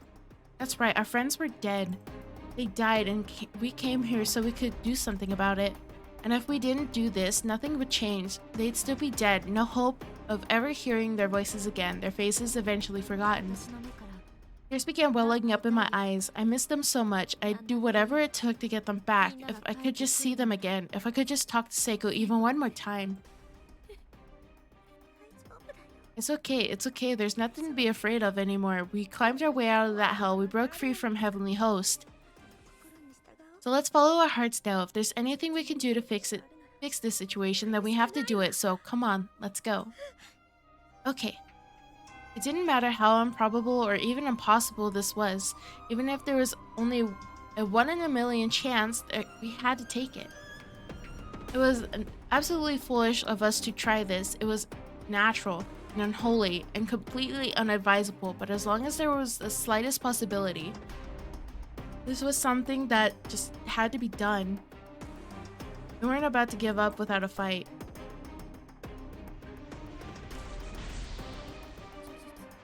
I've heard that practitioners of forbidden sorcery suffer even greater payback for their actions than black magic users.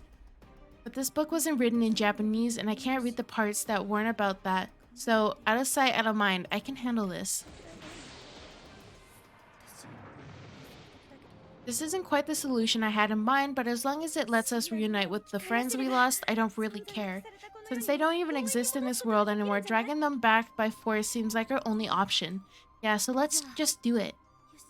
Okay, how about we start with Suzumoto? We need a photograph for the spell to work, and I've got one of her with me. Alright. The first attempt at resurrecting the dead was going to be a spell to bring back Mayu Suzumoto. All the materials we need were present and accounted for in bottles and jars within the room, and beetle carapace, part of an animal's bodies, etc. And the first step was to carve a pentagram into the floor with a knife, then place 3 paper dolls at its center, and the sort used in the Sachiko. I can't read! The one in the middle would bear the name of the person we wish to raise, and the ones on either side would bear the names of the casters, our names. Mayu Suzumoto. The class rep was then to place Suzumoto's photo on top of the paper doll dedicated to her. As for our paper dolls, we each had to blow on them 3 times, then cut our palms with a knife and coat the spell materials in our blood.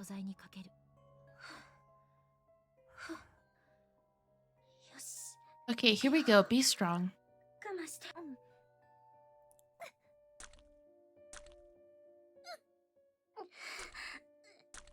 Oh, these sounds are so sus. My blood mixed together with the class reps in a white ceramic dish, forming one singular globule. I remembered hearing once that everyone's blood is a slightly different color, and found myself thinking of this as I applied pressure to my throbbing palms. With all this setup taken care of, it was now time to chant the spell. Fortunately, these foreign words all had Japanese pronunciations written all in above them. Yeah, that's how I feel right now. I am not reading this. This was starting to feel crazy. I was sitting here listening to the class rep chant a magic spell to raise the dead, for goodness sake. I wasn't sure how much of a grip I had on reality anymore. What were we thinking, trying something like this? Would this really bring Suzumoto back? No, I had to concentrate. If I doubted the spell, then the spell would fail. For now, I had to believe that this would work, and I had no reason to not to.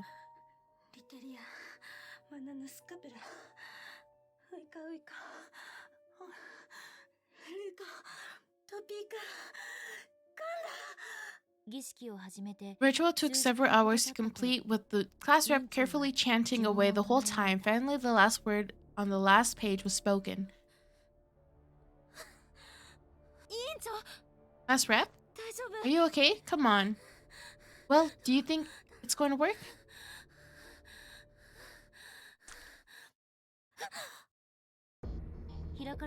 Bloodstains that looked almost like letters, suddenly splashed onto the open book of shadows, though it was unclear where they came from. What? No, if the book catches fire, we... Glassweb quickly snatched the book away from the flame that had sprouted out of thin air. The photo of Suzumoto that she'd set down had completely burned to nothing, but the paper doll below it was unscathed. So what does that mean? Does it mean we succeeded? Yeah.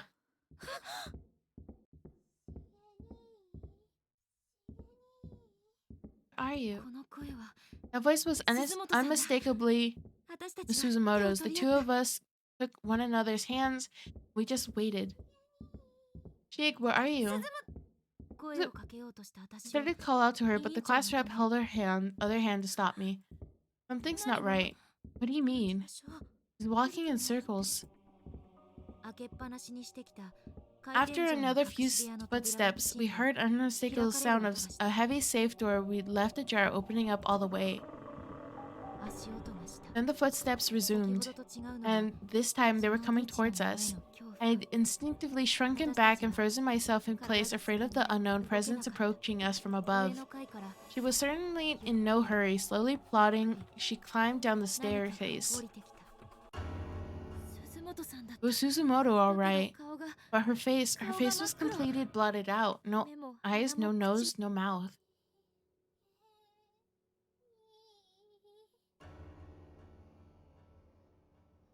Ino, Ino, Ino, I'm scared. Ino, I'm scared. Ino, hold me. I'm scared. Ino, I'm scared. Hold me.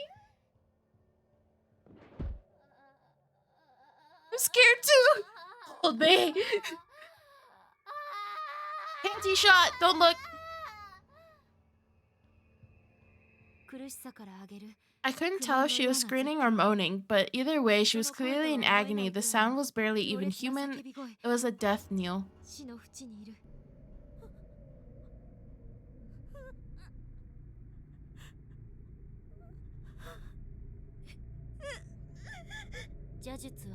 Our spell had failed. The Suzumoto-like being we'd summoned was lying flat on the ground, face up, writhing and spasming. There was nothing we could do to help her, nothing at all. As I observed the convulsions, I noticed rune-like symbols appearing all over her body. It's happening again! It is! And then, without a warning, her paper doll burst into flames.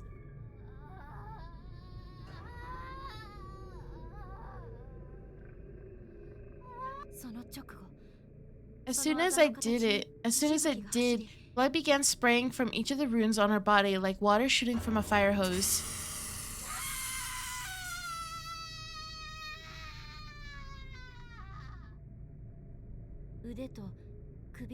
Her arms, neck, and thighs were all separated from her torso, right there where the runes had appeared a moment ago, and the Suzumoto-like being moved no more. The flame that had engulfed her paper doll was now completely extinguished, leaving behind nothing but ash.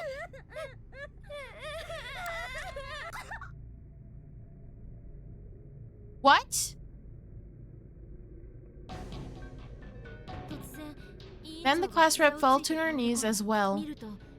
She was bleeding from her arms and legs in the exact same spots as the Suzumoto-like being and bore the same runic markings. Oh no indeed.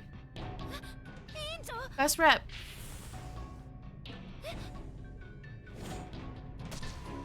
Why? That is my saw blades?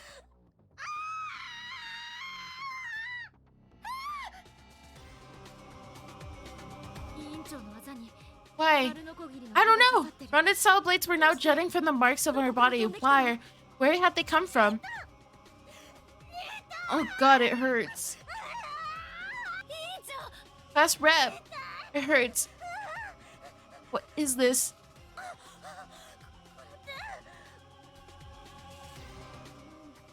It's exactly the same death that this fake Suzumoto was subjected to. I'm going to die in the exact same way. I'm crying in the club right now. Me too. I've heard that practitioners of forbidden sorcery suffer even greater payback for their actions than black magic users. But this book wasn't written in Japanese, and I can't read the parts that warn about that, so out of sight, out of mind, I can handle this. Payback. No, Nakashima, the paper doll, put it out. Hang in there, I'll have it out in no time, just another few seconds. Tried putting out the fire by slapping the paper doll with my hand. I was so panicked I couldn't even feel the heat of the flame on my skin. Go out, damn it, go out. Go out already, damn it. It wasn't working, it wasn't doing anything. The fire continued to burn. It's not going out, what do I do? No, please. Wasn't there anything else I could try? I looked around and saw a paint can full of water nearby. Come on, work. I was acting on impulse. I didn't even think about what I was doing. I just drew the entire contents of the can right into the flaming paper doll.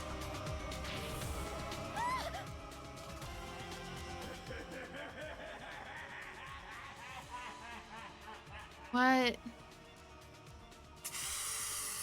Blood began spurting it from the mark on the class rep's neck. The rounded saw blade out from the desk earlier was digging into it for some reason. It hurts. No, I don't want to die. Save me. Class rep. There seemed to be no escape for us. We were destined to die here. This was our punishment for meddling in things no human should. For playing God. Mine was on fire too now. I was next. There was no fighting this. We were both going to die here. We were going to die horribly painfully. No!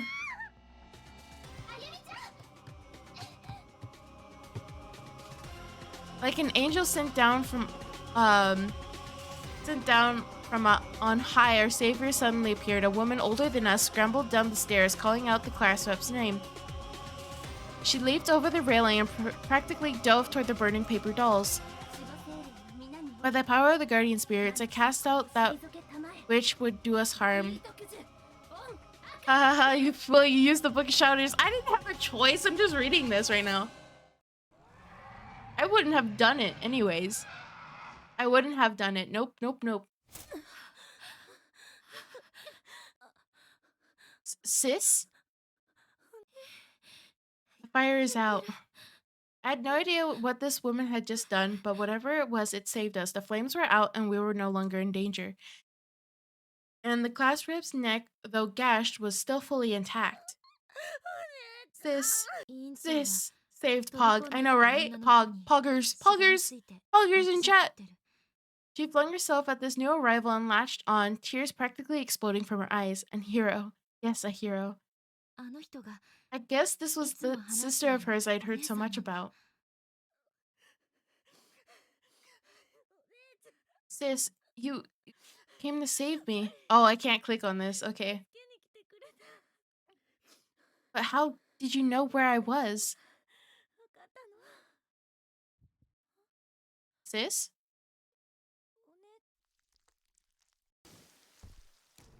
Wait, what?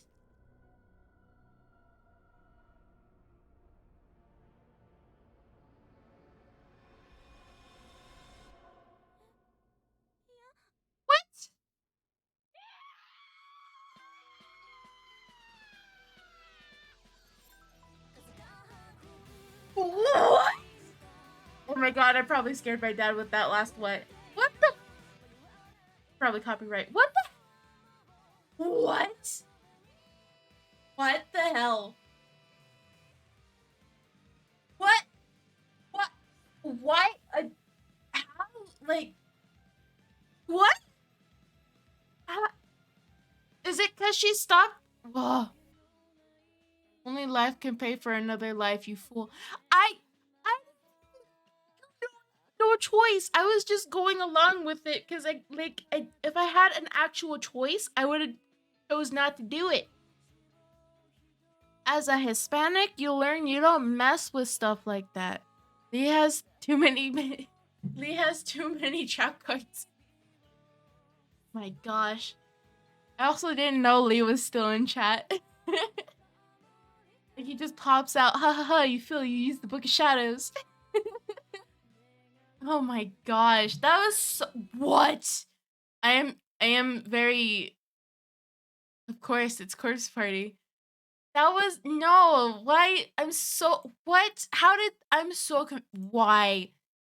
Why? Why? Why? Why does it, why is Corpse Party like this? Why is Corpse Party like this? I might have been inactive in chat, but I do watch. I mean, I thought you left in all honesty. Not gonna lie. Oh my gosh. After stream ends, I'm gonna have to go apologize to my dad about shouting. Oh my god, what the twist? Time for part 2. It's time for me to actually buy a blood drive now. My gosh. Oh my gosh. I actually wasn't expecting that kind of end. Oh my god, the sister I never got to simp for. Like, jeez. They just introduced her and I'm over here simping for her and then she freaking dies. My God, I'm upset.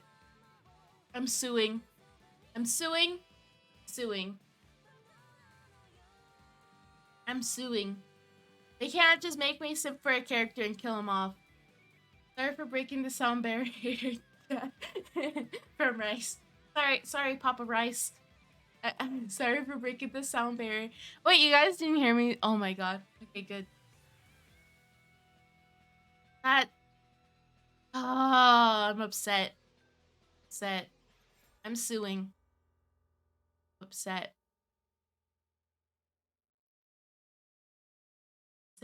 Upsetty spaghetti.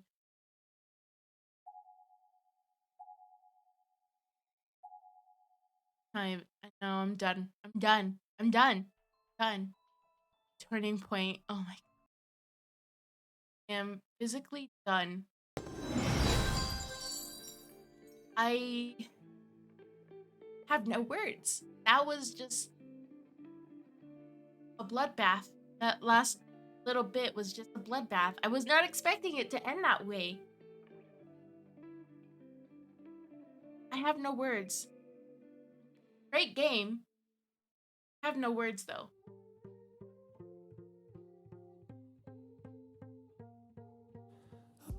Love how these are.